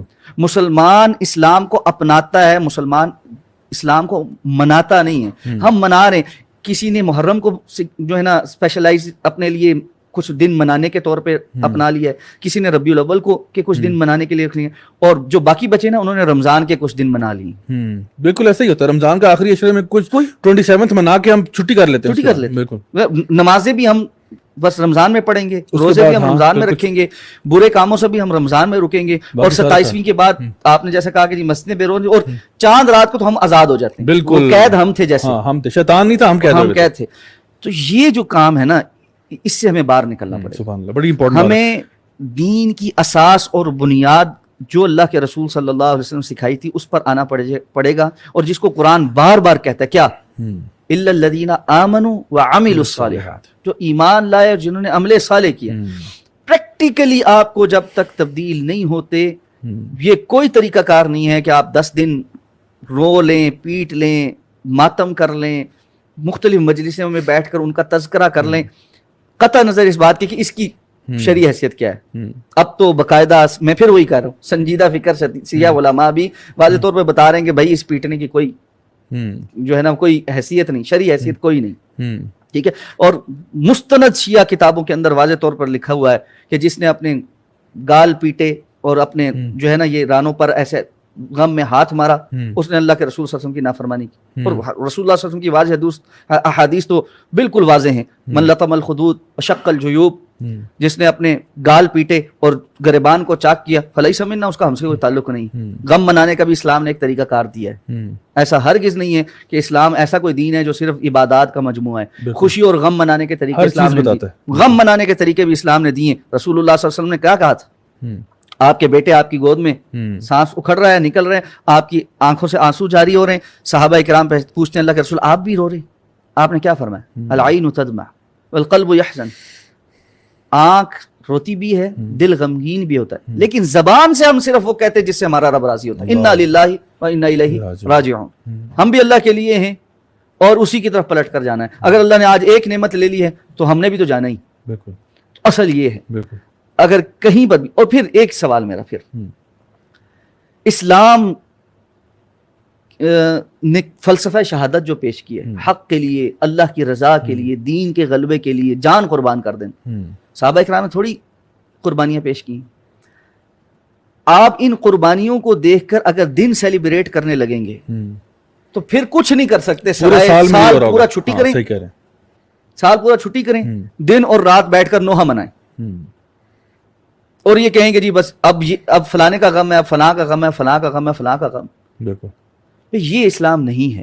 اسلام پریکٹیکل ہے، اور وہ یہ کہتا ہے کہ ان ساری چیزوں کو سمجھ کر ان کی دکھ اور تکلیف کو مانتے جانتے اس احساس کے ساتھ باوجود آگے بڑھو. اور اصل میں ان لوگوں کو، ان شخصیات کو اپنا رول ماڈل بنانا ہر اعتبار سے، یعنی ہر انسان کی میں ان کی طرح بننا چاہتا ہوں. کیونکہ جس طرح ابھی آپ نے ذکر کیا کہ ہم لوگ اسلام منا رہے ہیں, اسی طرح آپ دیکھیں کہ ویسٹ میں بھی وہ بہت سی چیزیں منا رہے ہیں. وہ فادرز ڈے مناتے ہیں لیکن ابا جان کو شاید وہ گھاس نہ ڈالتے ہیں سارا سال. مدرس ڈے بھی مناتے ہیں لیکن اماں جان کو سارا سال گھاس نہیں ڈالتے. مطلب ان کا بھی ایک رویہ بن چکا ہے کہ ہم لوگ بس سال میں ایک آدھ دن ہمیں دے دو, اس میں ہم کچھ نہ کچھ مطلب معاملہ کر لیں گے, لیکن پوری طریقے سے اپنے لائف سٹائل کو چینج کرنا, اپنے آپ کو جس طرح ہمارے اعتبار سے جب ہم بات کرتے ہیں تو ہم کہتے ہیں کہ پورا کا پورا اسلام میں اتر جانا, ادخلوا فی السلم کافہ, تو اس چیز کی طرف. صاحب یہاں پہ میں ذرا اپنی ہماری جو نوجوان آڈینس ہے ان کی طرف بھی میں آتا ہوں اور ان سے ذرا پوچھتے ہیں اگر ان کے ذہن میں کوئی سوالات ہوں, کیونکہ میں نے سوچا تھا آج تھوڑا سا انٹریکٹیو رکھیں گے, تو جی آپ میں سے کوئی سوال کرنا چاہیں انشاءاللہ. میرا ایک سوال ہے کہ جو لوگ اس طرح صحابہ کو برا بھلا کہتے ہیں, اس سے ہمارے دین پہ کیا اثر پڑتا ہے؟ اگر ہم لوگ صحابہ کو دین سے علیحدہ کر دیں تو اس میں ہمارا دین کیسے انفلوئنس ہوتا ہے؟ بڑا اہم سوال ہے جی. دیکھیں صحابہ کرام رضوان اللہ تعالیٰ علیہم اجمعین, جیسے میں نے پہلے بیان کیا تھا نا کہ اس دین کو سب سے پہلے سمجھنے والے اور آپ صلی اللہ علیہ وسلم کے ڈائریکٹلی تربیت یافتہ لوگ تھے. اگر آپ کے ڈائریکٹلی تربیت یافتہ لوگ مشکوک ہو جائیں, بعد میں کچھ باقی بچتا ہے؟ کچھ بھی نہیں بچتا, کچھ بھی نہیں بچتا. تو آپ کا دین سارے کا سارا مشکوک ہو جائے گا اگر آپ صحابہ کرام کو مشکوک سمجھیں. آپ ان کے اعمال کو, ان کے فہم کو, ان کی سمجھ کو مشکوک سمجھیں گے نا, تو پھر سارے کا سارا دین جو ہے وہ مشکوک ہے. قرآن کا ٹرانسمٹ ہونا بھی مشکوک ہو جائے گا, اور حدیث کا ٹرانسمٹ ہونا. اچھا بعض لوگ نا یہ بڑی ایک عجیب سی بات ہے, بعض لوگ یہ کہتے ہیں جی ہم قرآن کو تو مانتے ہیں, حدیث کو نہیں مانتے. ٹھیک ہے, اچھا وہ پوچھے جی کیوں؟ وہ کہتے ہیں جی قرآن تو اللہ کی طرف سے ہے اور حدیث جو ہے وہ لوگوں کی جمع کی ہوئی چیز ہے اور وہ بہت بعد میں جمع کی تھی, تو اس لیے اس کو ہم نہیں مانتے. تو ان سے میرا سوال یہ ہوتا ہے کہ بھائی قرآن مجید پھر کس نے جمع کیا تھا؟ آسمان سے کتاب کے فارم میں تو نہیں آتا نا. آسمان سے یا تو کسی صحیفے کی شکل میں آ گیا, اور جس صحیفے کے ساتھ آج بھی فرشتے کھڑے ہیں اور وہ اس کو کسی کو ہاتھ نہیں لگانے دیتے, تو پھر تو بات آپ کی مان لی. بھائی وہ انہی صحابہ کرام نے اللہ کے رسول صلی اللہ علیہ وسلم کی زبان سے سنا تھا, اپنے پاس محفوظ کیا تھا, سینوں میں محفوظ کیا تھا. اور پھر حضرت ابوبکر صدیق رضی اللہ تعالیٰ عنہ کے دور میں جب کبار صحابہ کرام ایک مارکے میں شہید ہوئے, حضرت عمر رضی اللہ تعالیٰ نے حضرت ابوبکر کو یہ رائے دی کہ ہمیں قرآن مجید کو ایک مصحف کی شکل میں جمع کرنا چاہیے.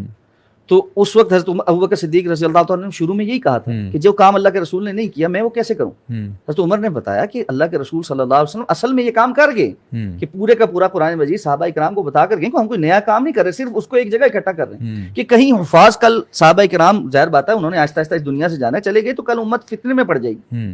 تو یہ کام کس نے کیا؟ حضرت زید بن ثابت رضی اللہ تعالیٰ کی ذمہ داری لگائی دیگر صحابہ کے ساتھ. وہ ہر ایک صحابی کو انہوں نے اعلان کیا جس کے پاس جو لکھا ہوا موجود ہے وہ لے آئے, اور جس کو جو زبانی یاد ہے وہ بھی ہمیں سنائے.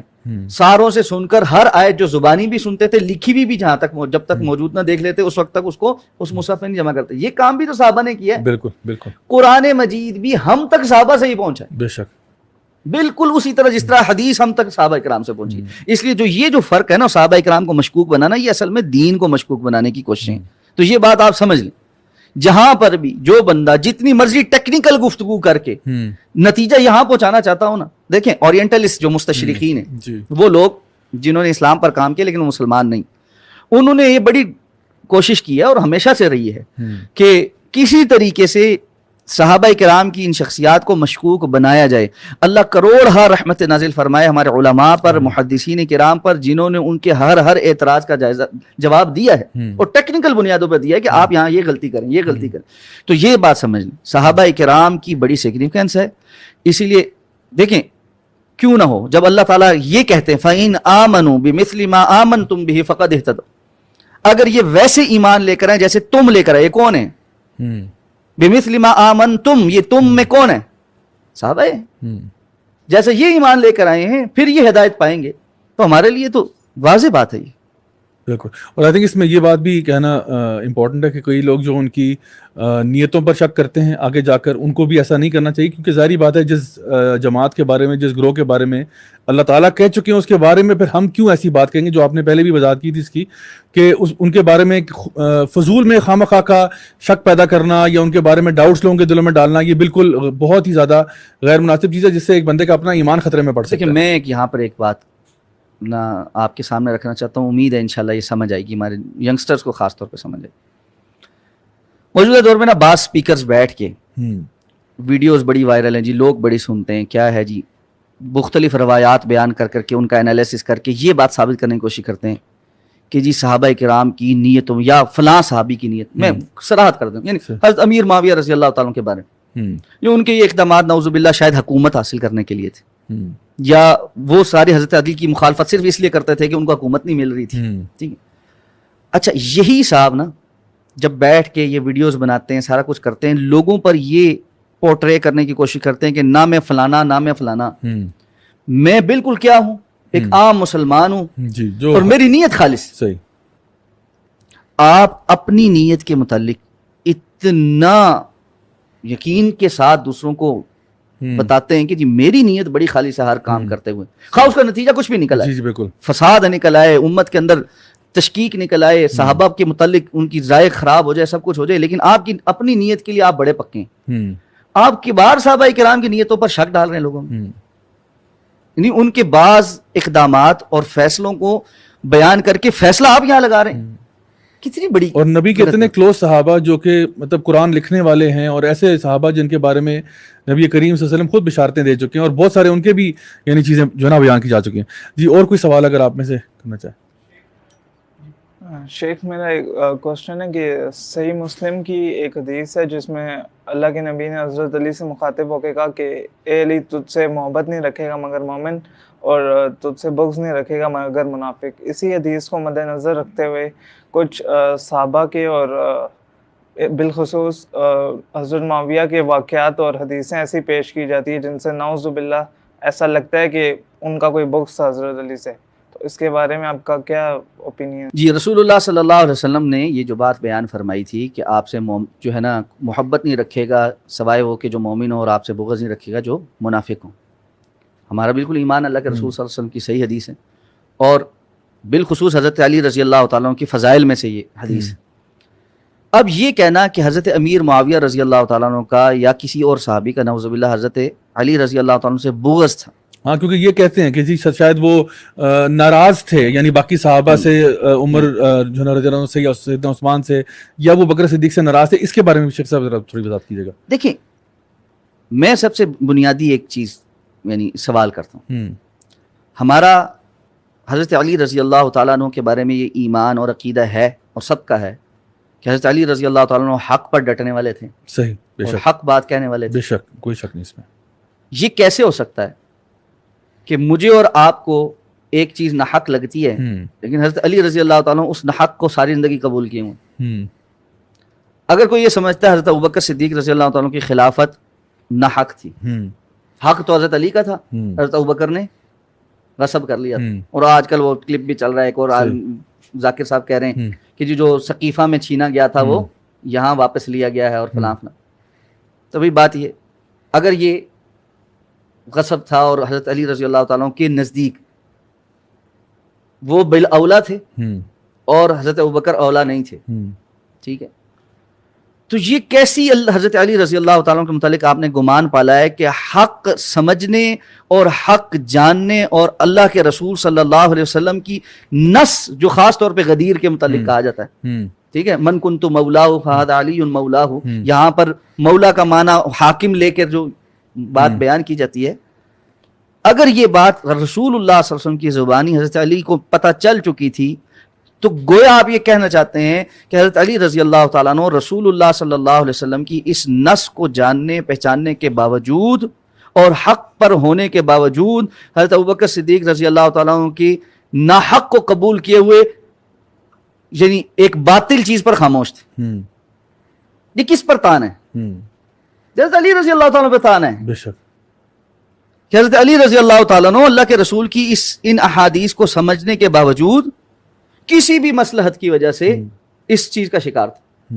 ہمارا تو ایمان یہ ہے کہ اگر یہ معنی حضرت علی رضی اللہ تعالیٰ عنہ نے سمجھا ہوتا تو حضرت علی رضی اللہ تعالیٰ عنہ گردن کٹوا دیتے، رسول اللہ صلی اللہ علیہ وسلم کے فرمان کو نیچے نہ ہونے دیتے، سوال نہیں پیدا ہوتا۔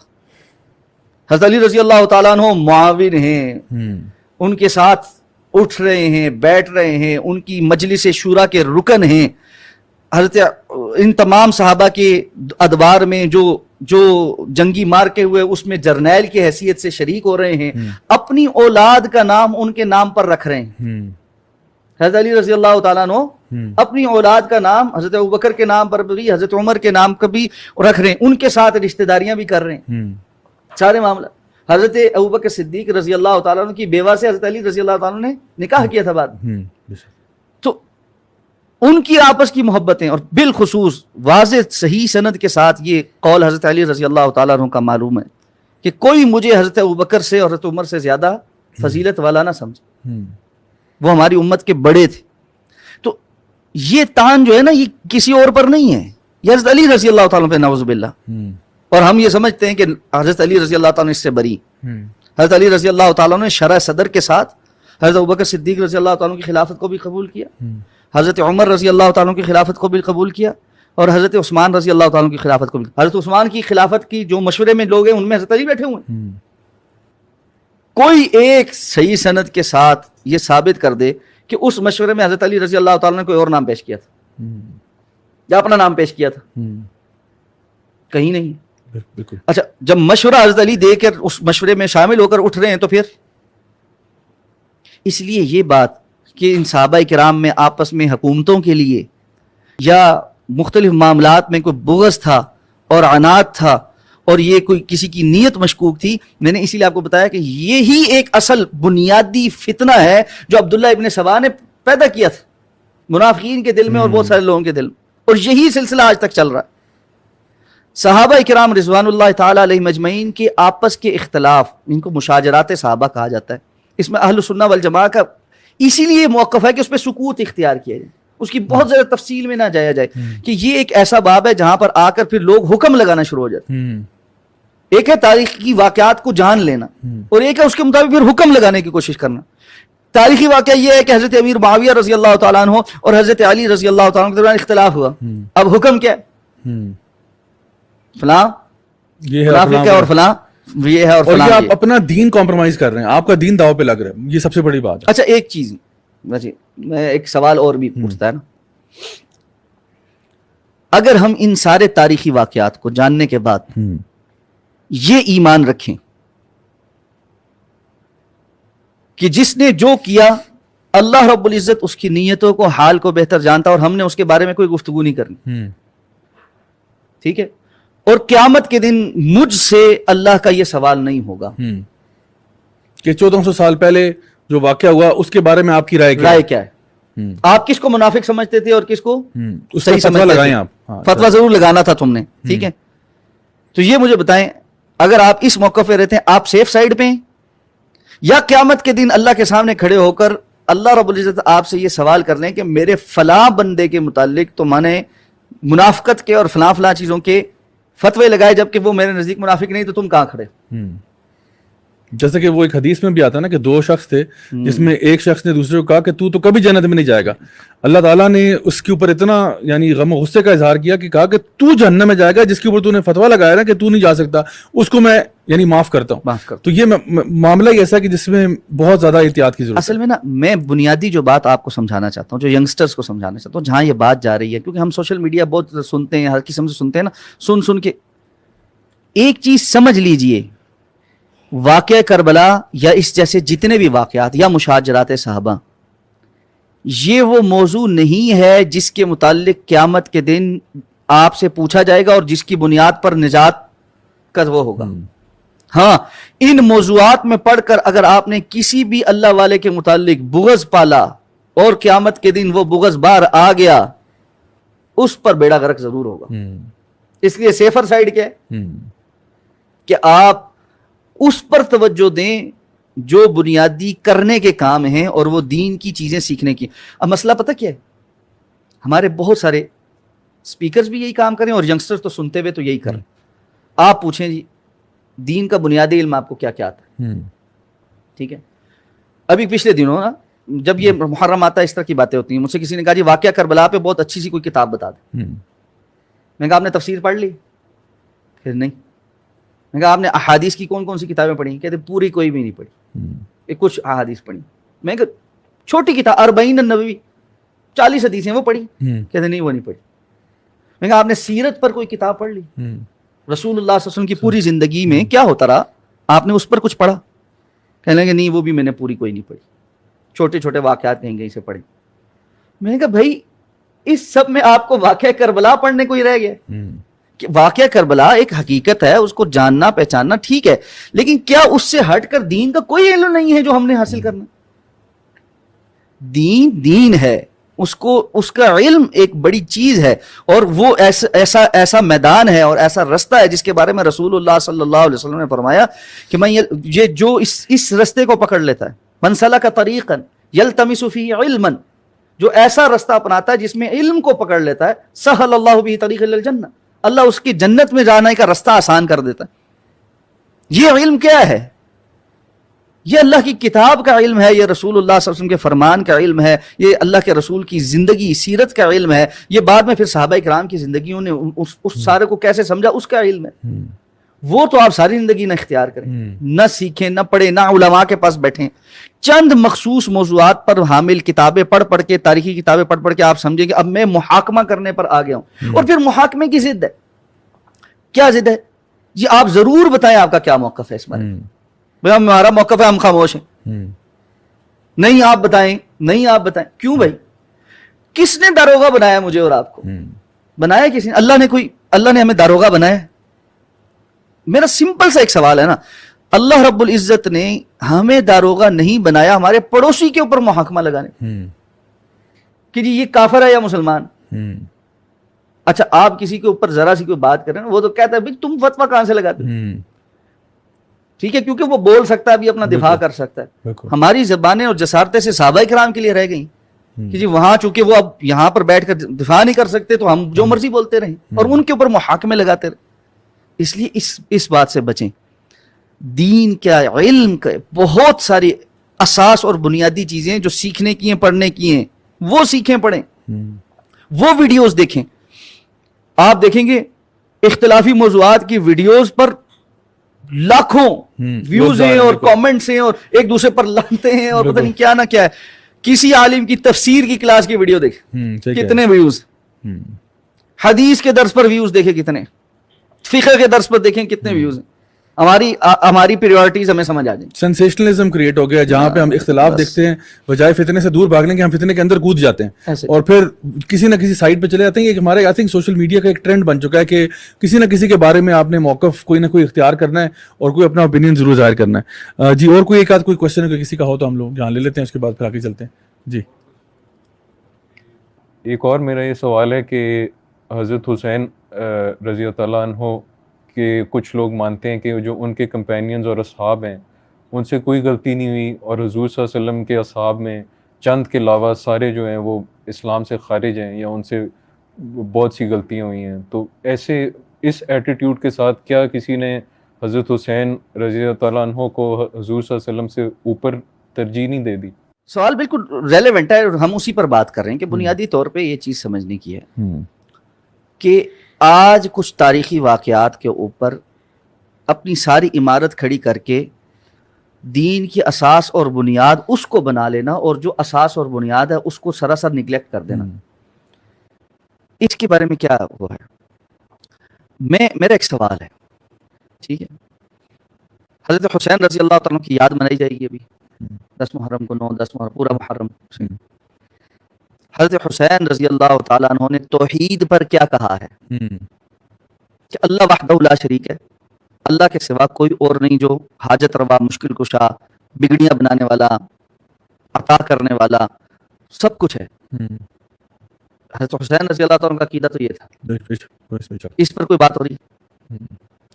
حضرت حسین رضی اللہ تعالیٰ عنہ کی رسول اللہ صلی اللہ علیہ وسلم کی سنت کے متعلق کیا ترجمہ تھا؟ اور جیسا کہ آتا ہے کہ حضرت حسن کی حضرت اللہ کے رسول سے مشابہت بولتے ہیں. ان چیزوں میں کس مجلس میں ذکر ہو رہا؟ بھئی آپ اگر کسی کو گلوریفائی بھی کر رہے ہیں, ٹھیک ہے, تو اس کا نتیجہ کیا نکال رہے ہیں؟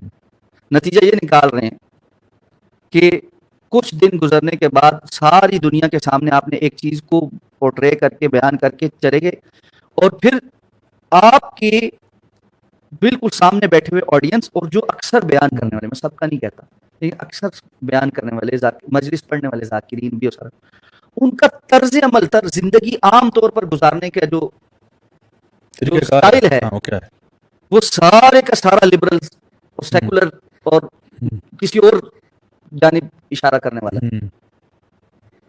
اگر تو آپ کے ہیرو واقعتاً یہ ہیں جس طرح آپ بیان کریں گے جو آپ یہ سمجھتے ہیں کہ صرف یہی حق پڑتا ہے, تو پھر اس کا نتیجہ تو کوئی نکلنا چاہیے نا.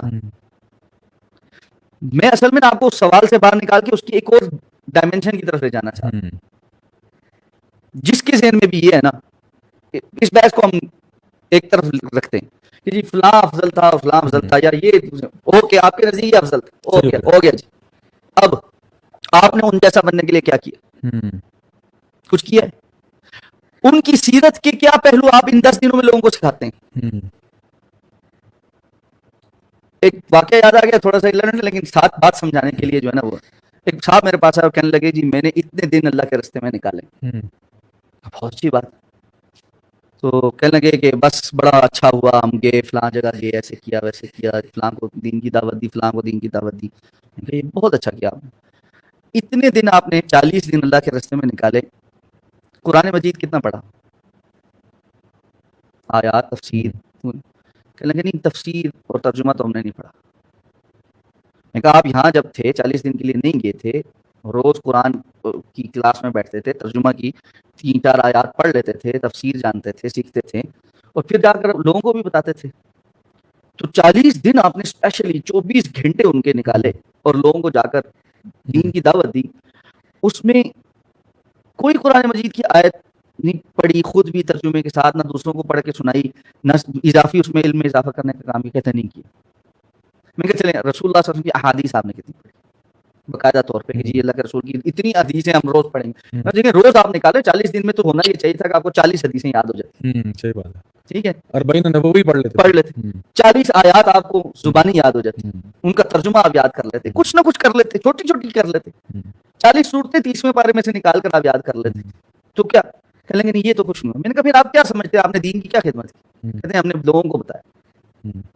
میں کہا کیا بتایا؟ تو یہ بنیادی مسئلہ ہے. ہمیں اس سے کوئی اختلاف نہیں کہ آپ دین کے لیے محنت کر رہے ہیں, کوشش کر رہے ہیں, سارا کچھ ہے وہ ہونی چاہیے اور ہم بھی یہی کر رہے ہیں. لیکن ہمارا مطمع نظر یہ ہے کہ ہم آپ کو اس چیز پر لے کر آئیں کہ دین کی محنت وہ ہوتی ہے جو خود رسول اللہ صلی اللہ علیہ وسلم نے کر کے دکھائی ہے. یہ کوئی نیا ویل نہیں ہے جس کو ہم نے انوینٹ کرنا ہے. سب سے بڑے مبلغ اس دین میں کون ہیں؟ رسول اللہ صلی اللہ علیہ وسلم. وما علی الرسول الا البلاغ المبین.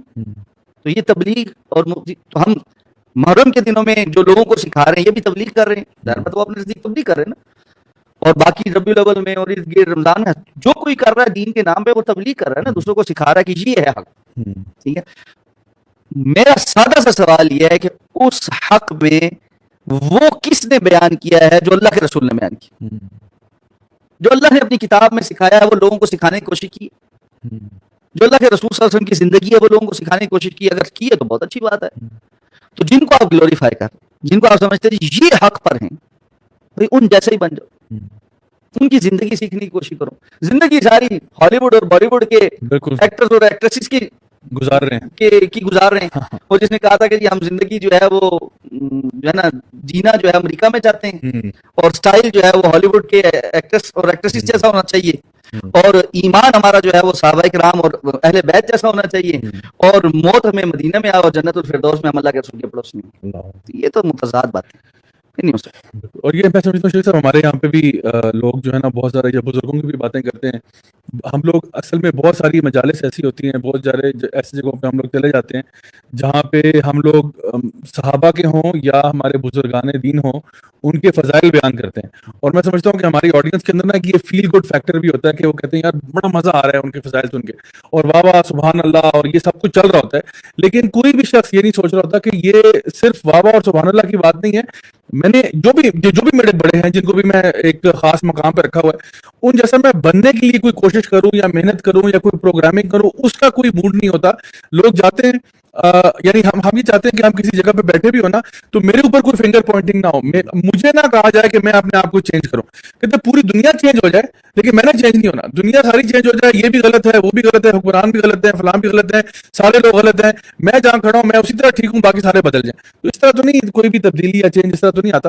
اور سب سے بڑی بات میں سمجھتا ہوں اس میں یہ بھی ہے کہ جہاں پہ یعنی اللہ سبحانہ تعالیٰ نے ہمارے لیے رول ماڈلز پیدا کیے ہیں نبی کریم صلی اللہ علیہ وسلم کی ذات میں اگر دیکھا جائے, اور پھر صحابہ بھی اگر دیکھا جائے کیونکہ اللہ تعالیٰ نے فرمایا کہ وہ یزکیہم، یعنی نبی کریم صلی اللہ علیہ وسلم کے کاموں میں سے ایک کام جو ان کو یہ کہا گیا تھا کہ وہ جو ہے نا قرآن کی آیات کی تلاوت ان کو کر کے سنائیں گے اور ان کا تزکیہ کریں گے.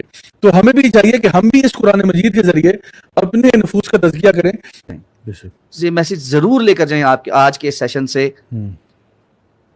باتیں بہت ہو گئی ہمارے یہاں، پچھلے 70-72 سال سے باتیں ہی ہو رہی، الزام تراشیاں ہی ہو رہی. محرم آتا ہے چلا جاتا ہے، ربیع الاول آتا ہے چلا جاتا ہے، رمضان آتا ہے چلا جاتا ہے.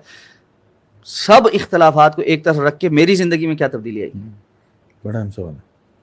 یہ ایک سوال ہے جو میں نے اپنے آپ سے کرنا ہے، آپ نے اپنے آپ سے کرنا ہے. بل الانسان علی نفسہ بصیرہ، انسان خود اپنے اوپر سب سے بڑا سرویلنس والا، بڑا چیک اینڈ بیلنس کر سکتا ہے. کسی اور کو پتا ہونا پتا ہو، بندے کو پتا ہوتا ہے میں کتنے پانی میں. اگر تو وہ بہتر ہو گیا ہے اور بہتر ہو رہا ہے تو بہت اچھی بات، لیکن اگر صرف ہوا ہے، نعرے بازی ہے، تو پھر کوئی فائدہ نہیں. بے شک. شیخ صاحب بہت بہت شکریہ، آپ نے اتنا ٹائم نکالا اور بہت ہی زیادہ مفید باتیں اور زبردست باتیں کی ہم سے. میں دعا کرتا ہوں اللہ تعالیٰ ہم سب سے ہمارا یہاں پہ آنا قبول فرمائے، اور جو لوگ ہمارے ساتھ ویورز لسنرز ہیں ان کا بھی یہ سننا ان سے قبول فرمائے، اور اس کو ہمارے قیامت کے دن ہمارے حسنات کا حصہ بنائے. اور میں یہ بھی اپنی آڈینس سے کہوں گا اور آپ لوگوں سے بھی کہ ہم لوگ بہت عرصے سے نا ایک نیشن آف ہیش ٹیگز بن چکے ہیں. اکثر لوگ جمعے کے دن نا وہ جمعہ مبارک کا ہیش ٹیگ بنا کے بھیج دیتے ہیں نا، کوئی تصویر ڈال کے. تو میں سوچتا ہوں کہ کتنے لوگوں کو ایکچولی اس دن جمعہ مبارک طریقے سے گزرا ہوگا کہ انہوں نے واقعی میں جمعے کی نماز پڑھی ہوگی، انہوں نے سورۃ الکہف کی تلاوت کی ہوگی جیسا کہ نبی کریم صلی اللہ علیہ وسلم فرمایا. کتنے لوگوں نے نبی کریم صلی اللہ علیہ وسلم پر درود بھیجا ہوگا یا نہا کر غسل کر کے ان چیزوں کو فالو کیا ہوگا. ہم لوگ ان ہیش ٹیگ سے باہر نکلیں اور عمل کی طرف جائیں. آج امت کو ایسے لوگوں کی ضرورت نہیں ہے جو قوال ہیں، جو قول میں بہت آگے ہیں، بلکہ آج امت کو ایسے لوگوں کی ضرورت ہے جو کہ اپنے عمل میں سب سے آگے ہیں. اور آئی تھنک یہ واقعی میں وقت آ چکا ہے کہ ہمیں اپنے عمل کو ٹھیک کرنا ہے، اپنے عمل کو ٹھیک کرنا ہے. باتیں بہت واقعی میں ہو چکی. اللہ تعالیٰ ہمارے ملک اور قوم کی حفاظت کرے، ہمارے ملک اور قوم کو اپنے حفظ و امان میں رکھے.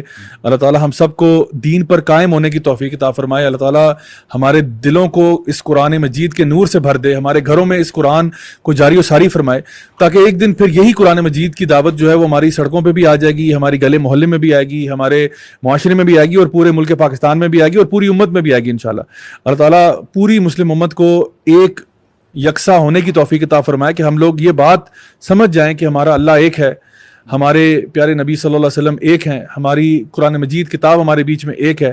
اور اس کے اوپر یہ کہ اللہ تعالیٰ نے قرآن مجید میں بھی ارشاد فرما دیا کہ وَاعْتَصِمُوا بِحَبْلِ اللَّهِ جَمِيعًا وَلَا تَفَرَّقُوا، کہ تم سارے مل کر اللہ تعالیٰ کی اس رسی کو مضبوطی سے تھام لو اور فرقوں میں نہ بٹنا. اللہ تعالیٰ ہمیں توفیق دے کہ ہم اس تفرقہ بازی سے باہر نکلیں، سارے اس دین کی بنیاد کی طرف واپس لوٹائے کہ وہ لا الہ الا اللہ ہے. اسی بنیاد کی وجہ سے ہمارا یہ ملک پاکستان وجود میں آیا، اسی لا الہ الا اللہ کی وجہ سے لوگوں نے شہادتیں پائیں، اور اسی کے پیچھے اگر آپ جائیں تو سیدنا حسین رضی اللہ عنہ کی شہادت کا بھی یہی پس منظر ہے، اور اس سے پیچھے چلے جائیں تو موسیٰ علیہ السلام کا بھی یہی ہے، اور جتنے بھی انبیاء سب کا یہی دعوت رہی ہے. اللہ تعالیٰ ہم سب کو اس کے اوپر عمل کرنے کی توفیق عطا فرمائے. آپ سب کو بہت بہت شکریہ. بارک اللہ فیکم. انشاءاللہ آپ سے اب اگلے ہفتے ملاقات ہوگی، سیم ٹائم سیم چینل. اس وقت تک لیے اپنا بہت خیال رکھیے. والسلام علیکم.